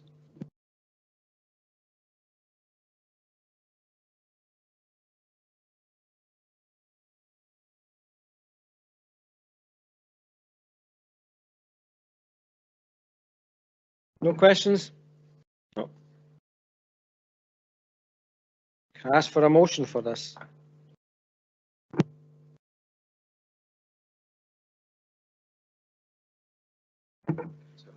Councillor Ingworth. Yeah, I'm happy to move the paper as is from the officers. I'd also like to applaud the work of the trustees in supporting sport and all the benefits that sports bring to everybody in our community. So thank you for that. Thank you. Do we have a seconder? Bailey Williamson. Yes, I'm happy to second the motion. Thank you. Now, Councillor James, I see your motion is, were you trying to get in there first, or is you got another? No, to be honest with you, convener, I was on the LRB when this was decided before by a majority, and I was in the minority then, so quite happy with the decision. Thank you. Okay, thank you. I see we now have an amendment from Councillor Braun. Thanks, convener. Yes, I'd like to put an amendment through to refuse. This was originally an original application went in May 2020.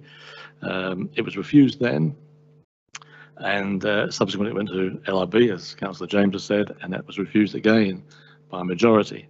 There was a principle here. Whilst I appreciate what the trustees are doing and I understand their concerns, this strip of land was put in as a buffer. That was the spirit of what it was put there for, to protect the residents and away from the games area, to give them that strip of land which is a buffer. The original application here was in May 2020, and it was to put a hard standing area in the direction of a shed, almost the same as what we have in front of us now. And it was refused then because of the spirit of what that buffer's for.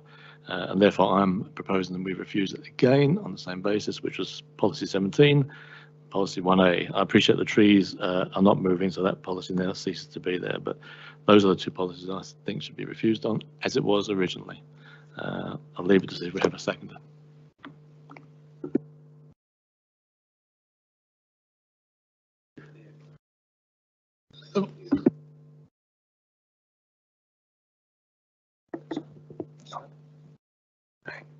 I didn't hear the policies you were referring to. I'm presuming it was placemaking background policies. Is that correct? Yeah. It's on. Oh. It was the original policies that was refused, which is policy 17 and policy 1A.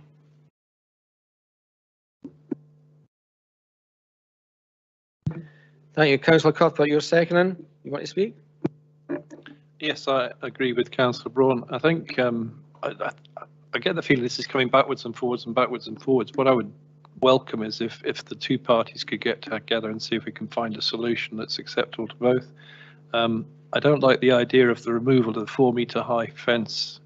I've had a look online at the Edinburgh University pitch, and there's no houses close to it like there are in this situation. I think you need that 4-metre high fence to prevent balls going over into the gardens. I think, as Councillor Braun said, it's policy 17 and policy 1 that I would reject this on. Right, thank you. Can I have any comments from the committee on the report?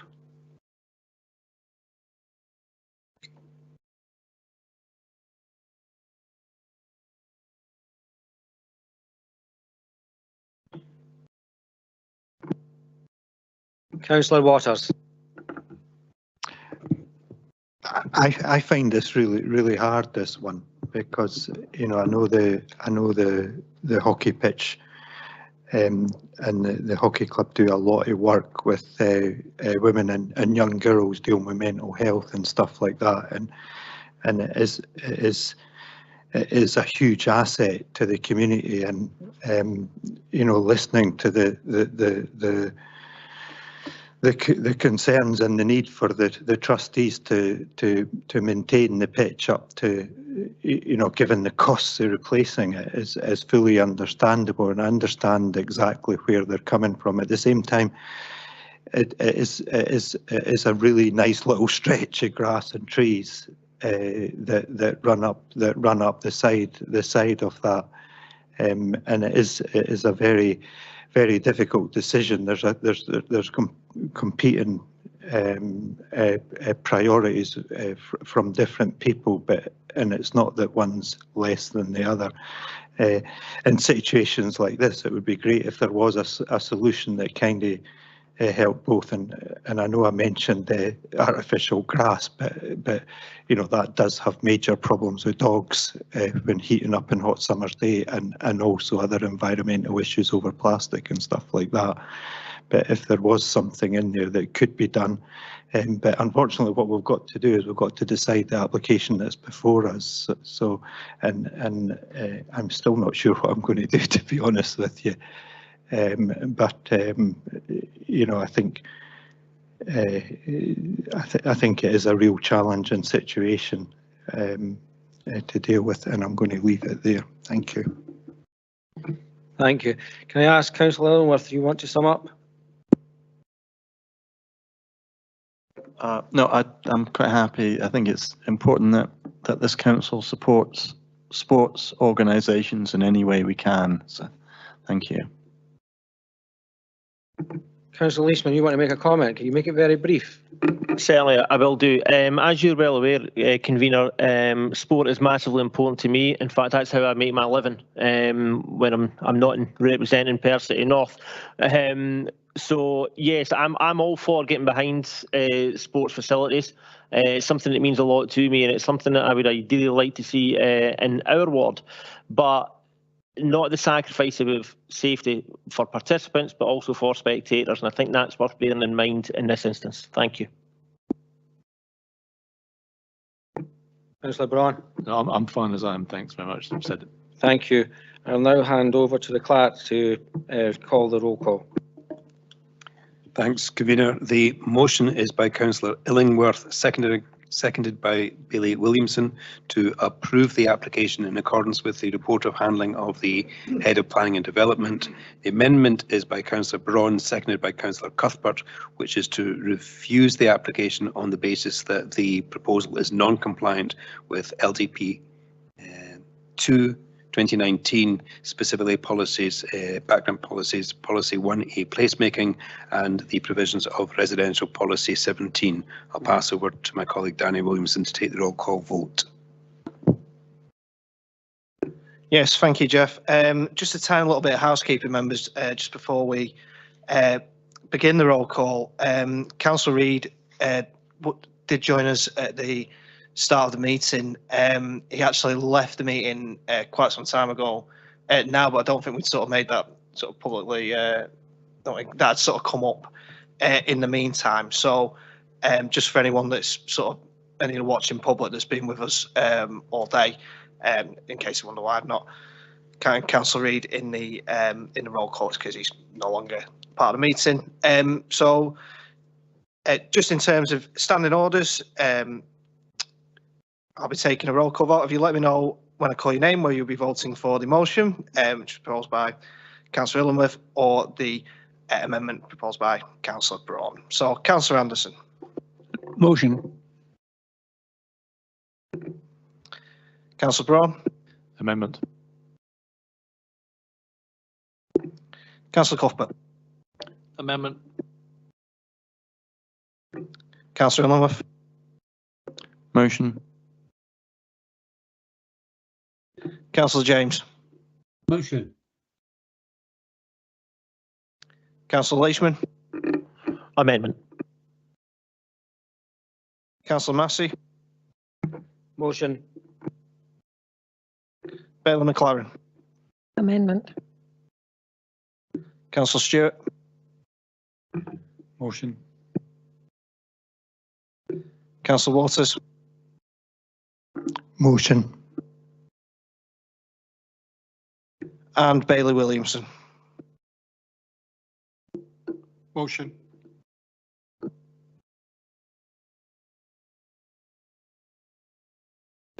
Okay, members, that was 7 votes in favour of the motion and 4 in favour of the amendment, and therefore the motion will carry. Thank you.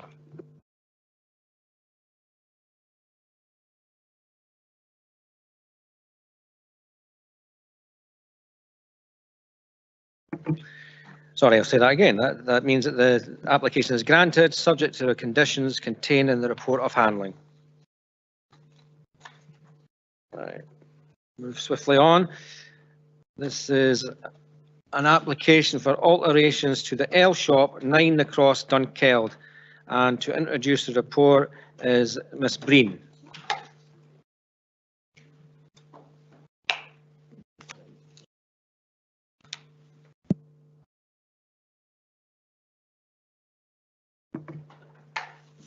Thank you, Convener. This application is for listed building consent and it's associated with the application for planning permission that's also next on the agenda, though this one relates to the installation of a signboard along with painting of doors. This application is before you as an objection has been received from the Community Council in respect of the installation of the signboard on the east elevation of the building. Advertisement consent for the display of the sign was granted under delegated powers on 12th of December 22. Next slide, please.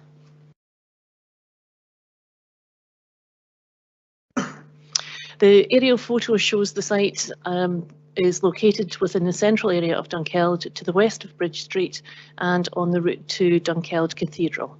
Next slide, please. The location plan shows the site in relation to the cross, and Cathedral Street can be seen leading westwards. Next slide, please. This elevational drawing shows the position of the proposed sign to be roughly centred on the building's elevation below the first floor windows. The photo within this drawing shows the position of the previous sign for the L shop, which has since been removed. You may notice the door on the right is shown as a dusky yellow. It's not that clear, but you might be able to pick it out. The proposed sign is to be MFD painted dusted moss with lettering painted on in black. It's not to be illuminated. Next slide, please.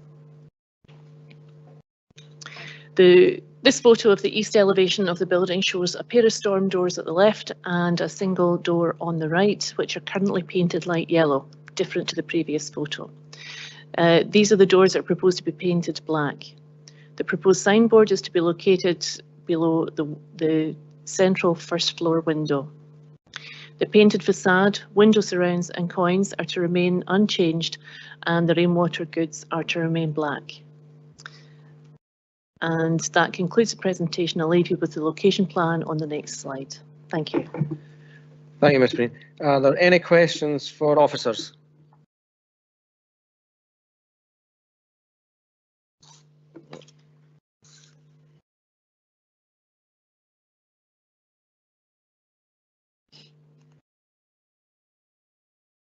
Councillor Cuthbert. Yeah, I just wondered, is there a specific reason why they wanted to change it to black? I mean, the yellow is a pastel colour. Most of the other doors in that area appear to be pastel colours. So I just wonder if there was a reason for it going to black. I know of no reason, it's just that's what they have applied for.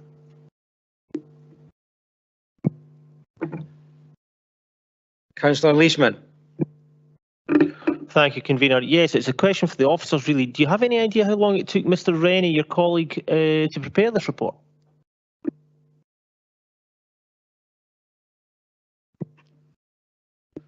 The report in itself is little different from our delegated reports, but there are additional procedures that require to be gone through, and checks and balances, preparation towards this committee, etc., etc. So significantly longer than if it would have been a delegated report, but I don't have a definitive timescale for you other than significantly longer. Thank you. Councillor James. Yeah, thanks, convener. Sorry again.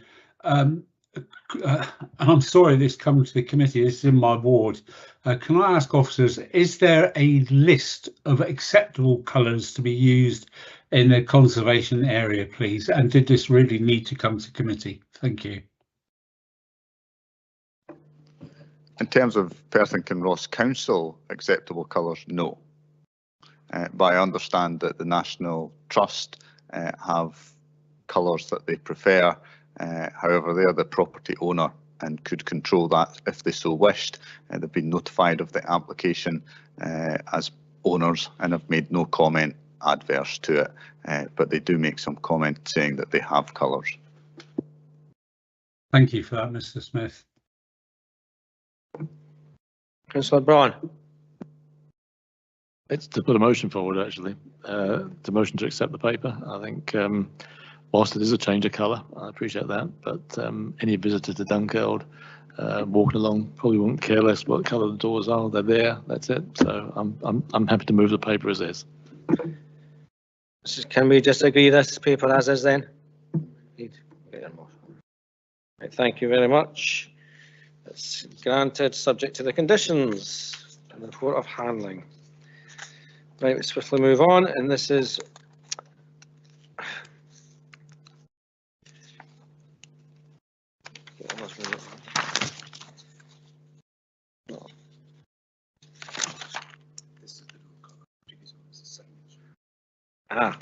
right, okay.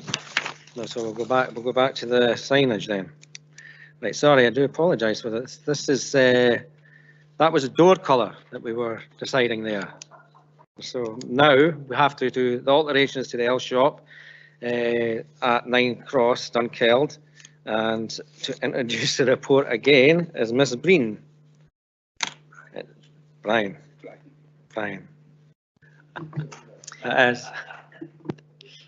Thank you, convener. Just for clarification, the previous item was for the lifted building consent, which covered the painting of the two doors plus the installation of the signboard.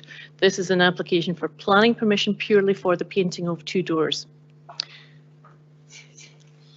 Again, it's before you because we received an objection from the Community Council, and that now requires referral to this committee.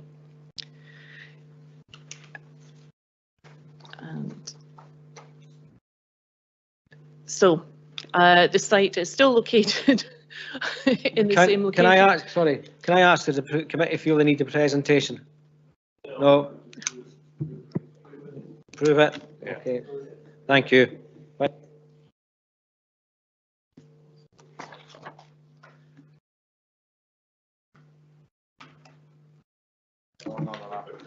One.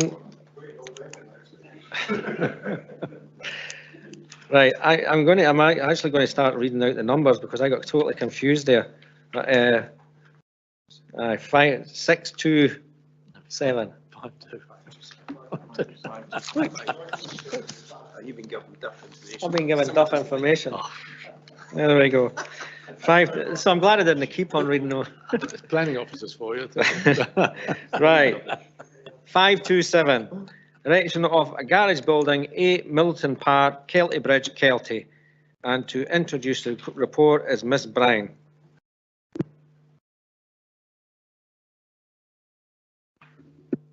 Thank you, convener. This application is for the erection of a domestic garage within an established house plot at the end of a residential cul-de-sac. The housing development was built some 15, 17 years ago. I'll take you through some slides and the photos of the immediate area, and I apologise for the quality of some of the photos, although it was a lovely day when I visited, the sun was a little bit low. So first slide, please, thank you.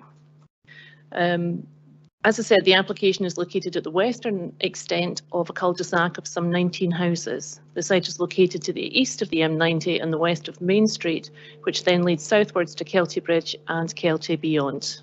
Next slide. This location plan shows the house sitting on a north-south axis on a roughly rectangular plot. The proposed garage is located at the bottom right-hand corner of the plot, where it adjoins number 7 to the east.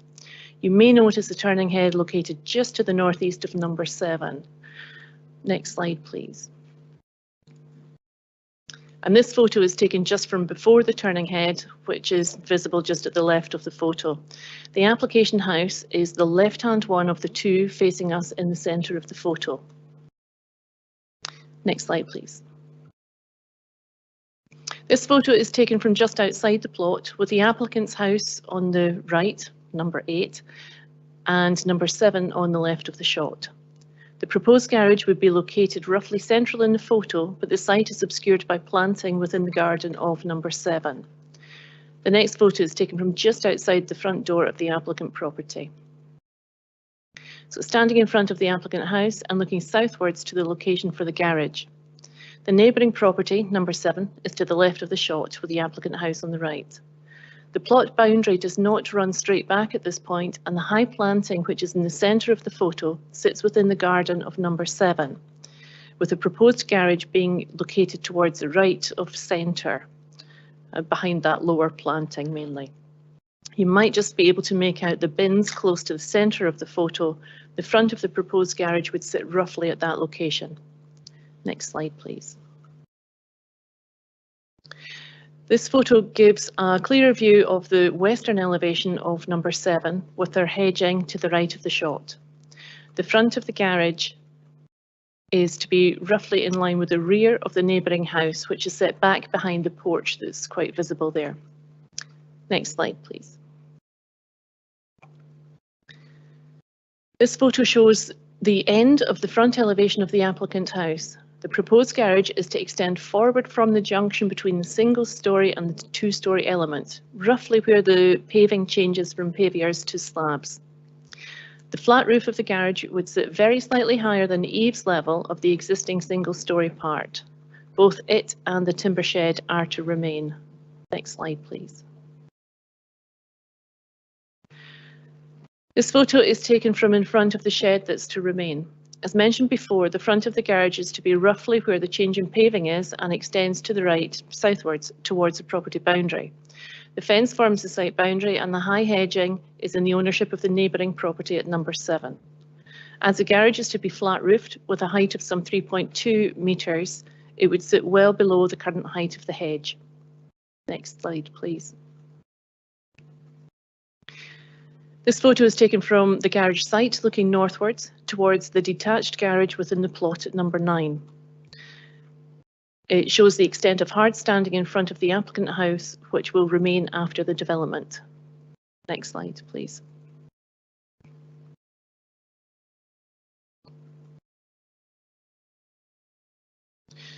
This photo is taken from the south of the field which bounds the wider development to the south. The applicant house is the gable to the left and number 7 is the house to the right. The existing single-storey element can be clearly seen, and remembering the roof height of the garage would sit just above the east level of that building, the proposed garage would be visible from this position. The hedge within number 7's garden can also be clearly seen. Convener, that concludes the presentation and I will leave you with the location plan. Thank you. Thank you, Ms. Bryan. We do have a deputation on this. I'll hand over to the Vice Convener to invite the deputation to speak. Thank you. Thank you, Convener. Can I call on Ms. Birrell, please? Ms. Birrell, I'm sure you're aware you've got 10 minutes to have your deputation. I'll give you a prompt with a minute to go. And when you're ready, I'll start the clock.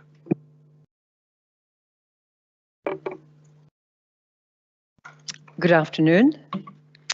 This proposal is out of character for this Scottish baronial style development by virtue of the flat roof and lack of detachment from the boundary. It's very important to note the legal deed of conditions state that it is expressly prohibited to erect any fence or other structure in front of the building line of a house in excess of 1 metre in height. This proposed garage is greater than 1 metre in height and well beyond the front building line of the property. Middleton Park is a unique development built in Scottish baronial style.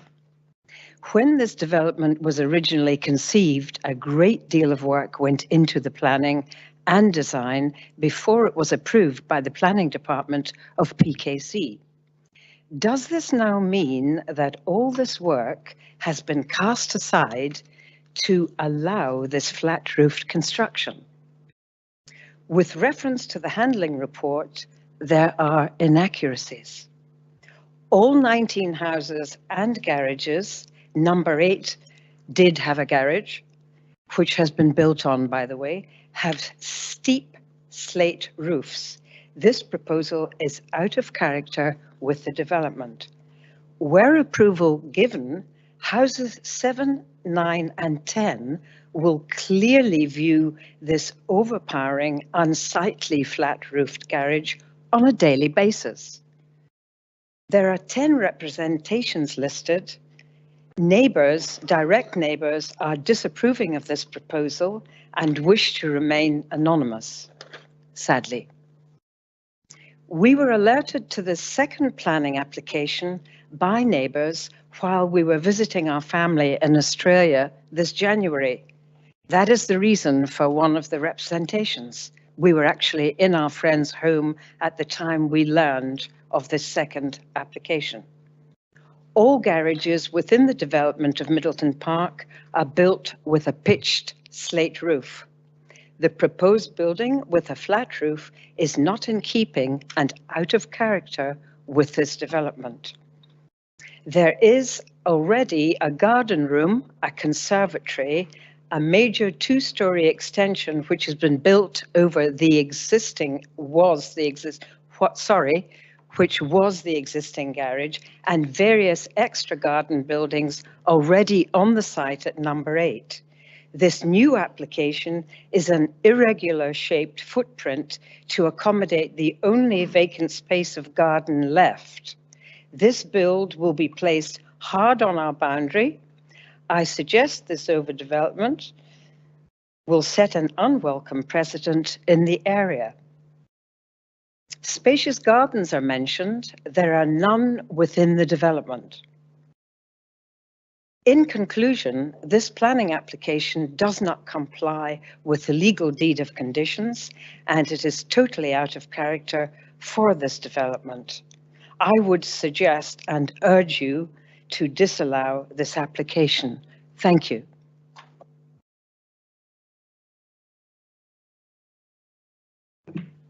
Thank you, Ms. Sparrow. We'll give it a moment to see if there's any questions coming. Are you willing to accept any?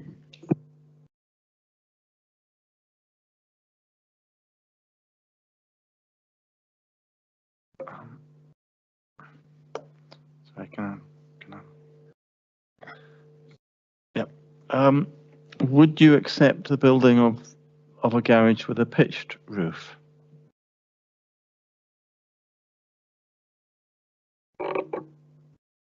Yes, we would consider that.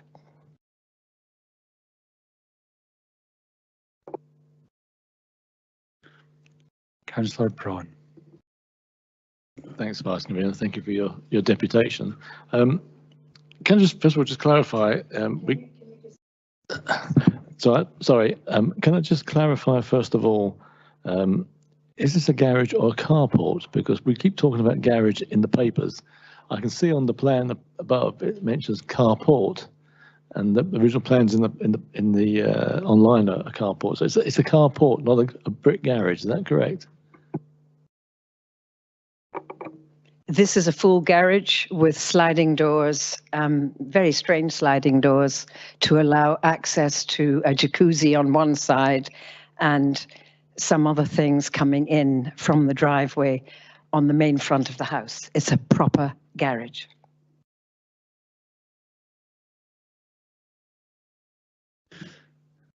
There appears to be no further questions. You're free to go. Oh, I beg your pardon. Looks like we've got a late submission from Councillor Anderson. Sorry, just a little question. When I saw the photographs, this on number 7, Jesus, it looked like timber sliding doors. Was that the old garage that's been built on top of number 7, built extended? Correct. The original garage of number 7 is now a family room, and then they decided to put a bedroom on top of it. So the original garage is now a family room with the double doors, as was when the garage was built with the house. All the houses are large with large double garages. Their large double garage is now a family room with a bedroom on top, thus the 2-story extension, which is one of the many applications that they've applied for in the past and has been approved.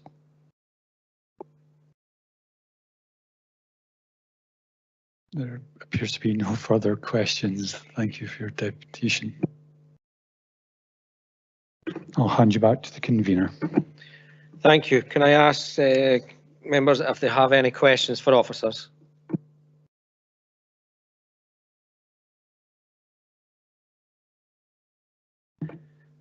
Councillor Cuthbert. Thank you, convener. Yeah, I just wondered, this appears to be built right up to the edge of the property, and I just wondered, should one not normally have a gap between the property edge and no? Thank you. The building itself is to be set back. I can't remember the figure off the top of my head, but 160 mil from the actual boundary line. And whilst there is the kind of eaves gutter overhang, it is still shown on the drawings to be within the applicant's site boundary. Councillor Waters. You have 2 questions. You want to just ask them together? The first one is just the confirmation that the title deeds stating that they can't build anything out with the building line. That's not a planning concern. I'm right in saying that then becomes a civil legal requirement and not something that as a committee we take any cognizance of. And my second question is over flooding. When you see gardens and that are just getting taken over, more building, more paving slabs, and I'm not sure whether this garage port or garage is already getting built on something that's been paved over, or it takes up grass area, and it's just to do with a surface flooding perspective that we are having a lot more flooding surface problems, as we've seen with the Audi, who put big tanks under to deal with theirs on a different scale. But what's the policy within the council with trying to mitigate that, to try and protect the drain infrastructure?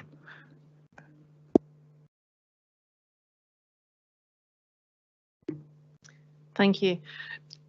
The first part, your first question regarding title deeds, yes, you are correct. That is not something that is considered through the planning process. That is a separate civil matter. With regards to the surface water runoff, it is a hard standing at the moment. To my knowledge, there is no formal attenuation or treatment of that surface water. It's just going off the edges of the this hard standing. There is obviously to be drainage catchment as part of the design and the build here. That is identified as going to the existing surface water system that the house already has. It's more a matter for the building standards side of things in any event. Thank you. Councillor Illingworth. Great, thank you. Can we put an amendment on this to ask for a pitched roof? Because I think that would probably make everybody happy. be a reasonable compromise?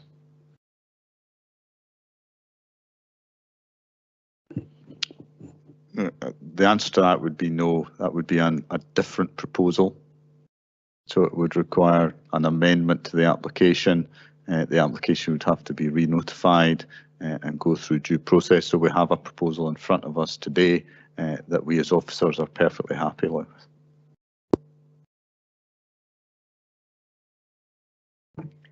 Councillor Braun. Thanks, Convener. Just want to clarify from my own mind, really, we're talking about a garage or a carport here, because a carport to me is very different from a garage. The deputy made a difference of it, but all the paperwork, the plans all describe it as a carport, whereas we're just saying it as a garage. So if you just clarify that for me. The application is for a garage. It has solid walls, it has timber doors, it has a single ply membrane flat roof, slight pitch. Fine, it's just that on all the plans up here it says carport, so it's a bit confusing. Thanks anyway for clarifying. Yeah. Maybe just to add to that, the application is described as a garage, so it may well be that someone would call it garage, carport, place for storing my cars, display of cars, building. You know, it could be described in various ways, but our description is as a garage. Councillor Waters, you have another question? Yes, please, if that's okay. My first one was an easy one. The precedent side of it all, where you have a cul-de-sac and it's got quite steep. All the garages are steep, a steep pitch on the roof and that. Where when and it's not a conservation area or anything like that, so there's nothing like that comes into it. But where in planning policy should we be trying to uphold something that has been a precedent throughout every other garage within the development, and all of a sudden somebody comes in with something different? Is there policy? Is there something in there that just says that, hold it a second, this is in, this is there, or is there not? Precedent should consider context. So my view or my advice would be there's never a precedent from one thing to another, because the context is different. If you look at the situation in this application, it's a plot at the end of the cul-de-sac, tucked around. If you look at the existing form of the building, the garage would be attached to the gable of a two-storey extension and not particularly visible from the street. So what we would be looking at is character, and whether the character was sufficiently eroded such that the planning balance would fall against the proposal before us. But in terms of the streetscape, how that would be viewed, we're perfectly happy with what's proposed and the limited impact it would have on any visual view of it from the street. Thank you. As there is no further questions, can I ask for a motion on this?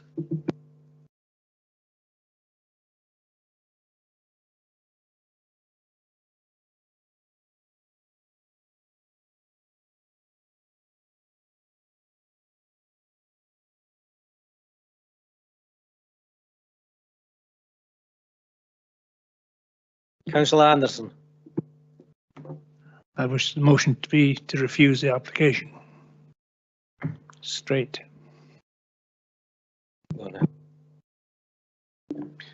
You'll have to provide a basis for that refusal, Councillor Anderson. It seems to be totally uncharacteristic. The pitch roof should be the solution in that area, and that's which other garages being built in that area have been pitched roofs. And we should follow the concourse. It is a slightly different design, that whole development, to not a normal design, but it has some special interests and they should be preserved. And a flat roof is not my thing. My recommendation, Councillor Anderson, would be that you also found upon departures from policy 1A, Placemaking and the Residential Policy 17 as the policy basis for that submission you just made.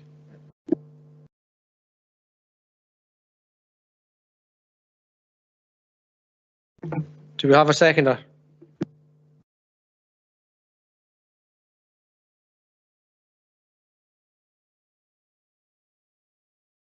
Councillor Cuthbert. Yes, I'm happy to second that. I don't think the building's going to look right. It's out of balance. So I think policy 1A and 17 are the two policies to go for. So I'll second that. Do we have an amendment to anything, any of that?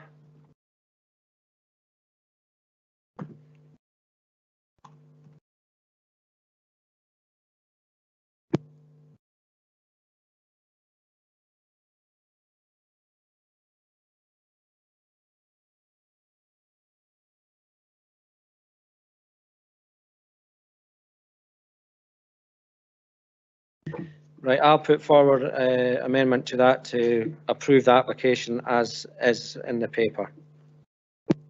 Do I have a seconder?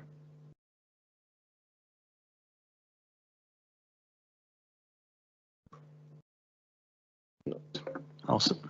Councillor Illingworth, you wish to speak?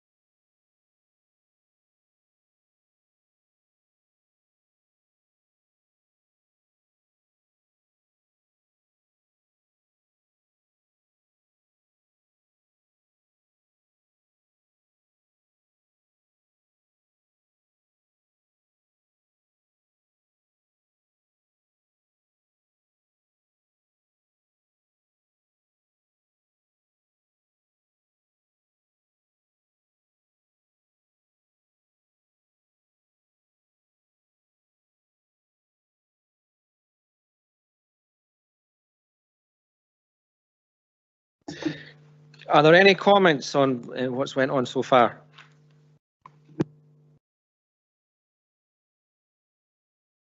No. Councillor Anderson, do you wish to sum up? No, it's quite clear-cut proposal and the amendment, so I'm quite happy with the proposal. As am I. Now I'll hand over to Mr. Fox. Thank you, Convener. The motion is by Councillor Anderson, seconded by Councillor Cuthbert, which is to refuse the application on the basis that the single pitch design of the garage is out of keeping with the streetscape and thereby contrary to policies 1A and residential policy 17 of the local development plan. The amendment is by the convener, which is to approve in accordance with the report, and that amendment is seconded by Councillor Illingworth. Danny. Thank you, Jeff. Again, just a little bit of housekeeping for anyone, any members of the public watching. We have Councillor James, Bailey McLaren and Bailey Williamson have all now left the meeting as well.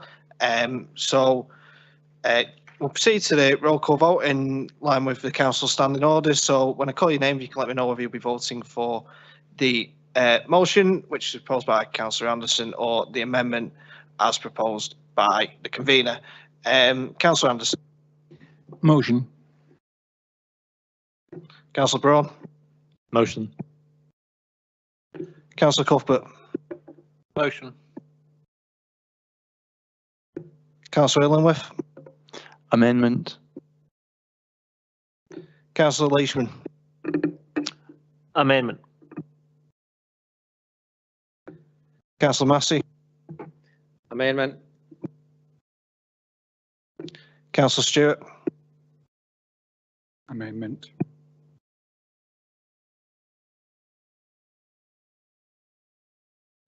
And Councillor Waters. Motion.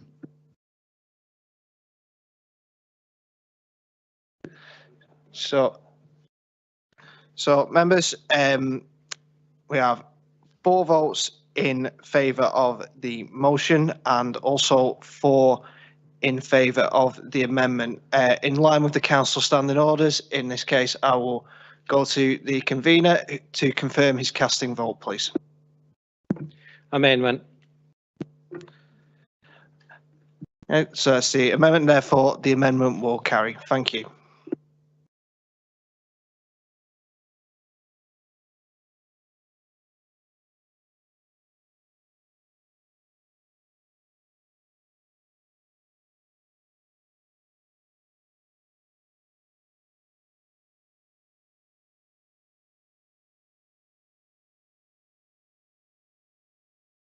So we'll swiftly move on now. This is a pan notice, change of use from a stable block to visitor centre, including shop, restaurant, ticket office, associated facilities, formation of a venture play park, footpaths and car parking, erection of a pavilion building and greenhouses, installation of biomass plant and solar meadow and associated infrastructure at Scone Palace, Queen's Drive, Old Scone, Perth. Members have any comments on the report, on the pan?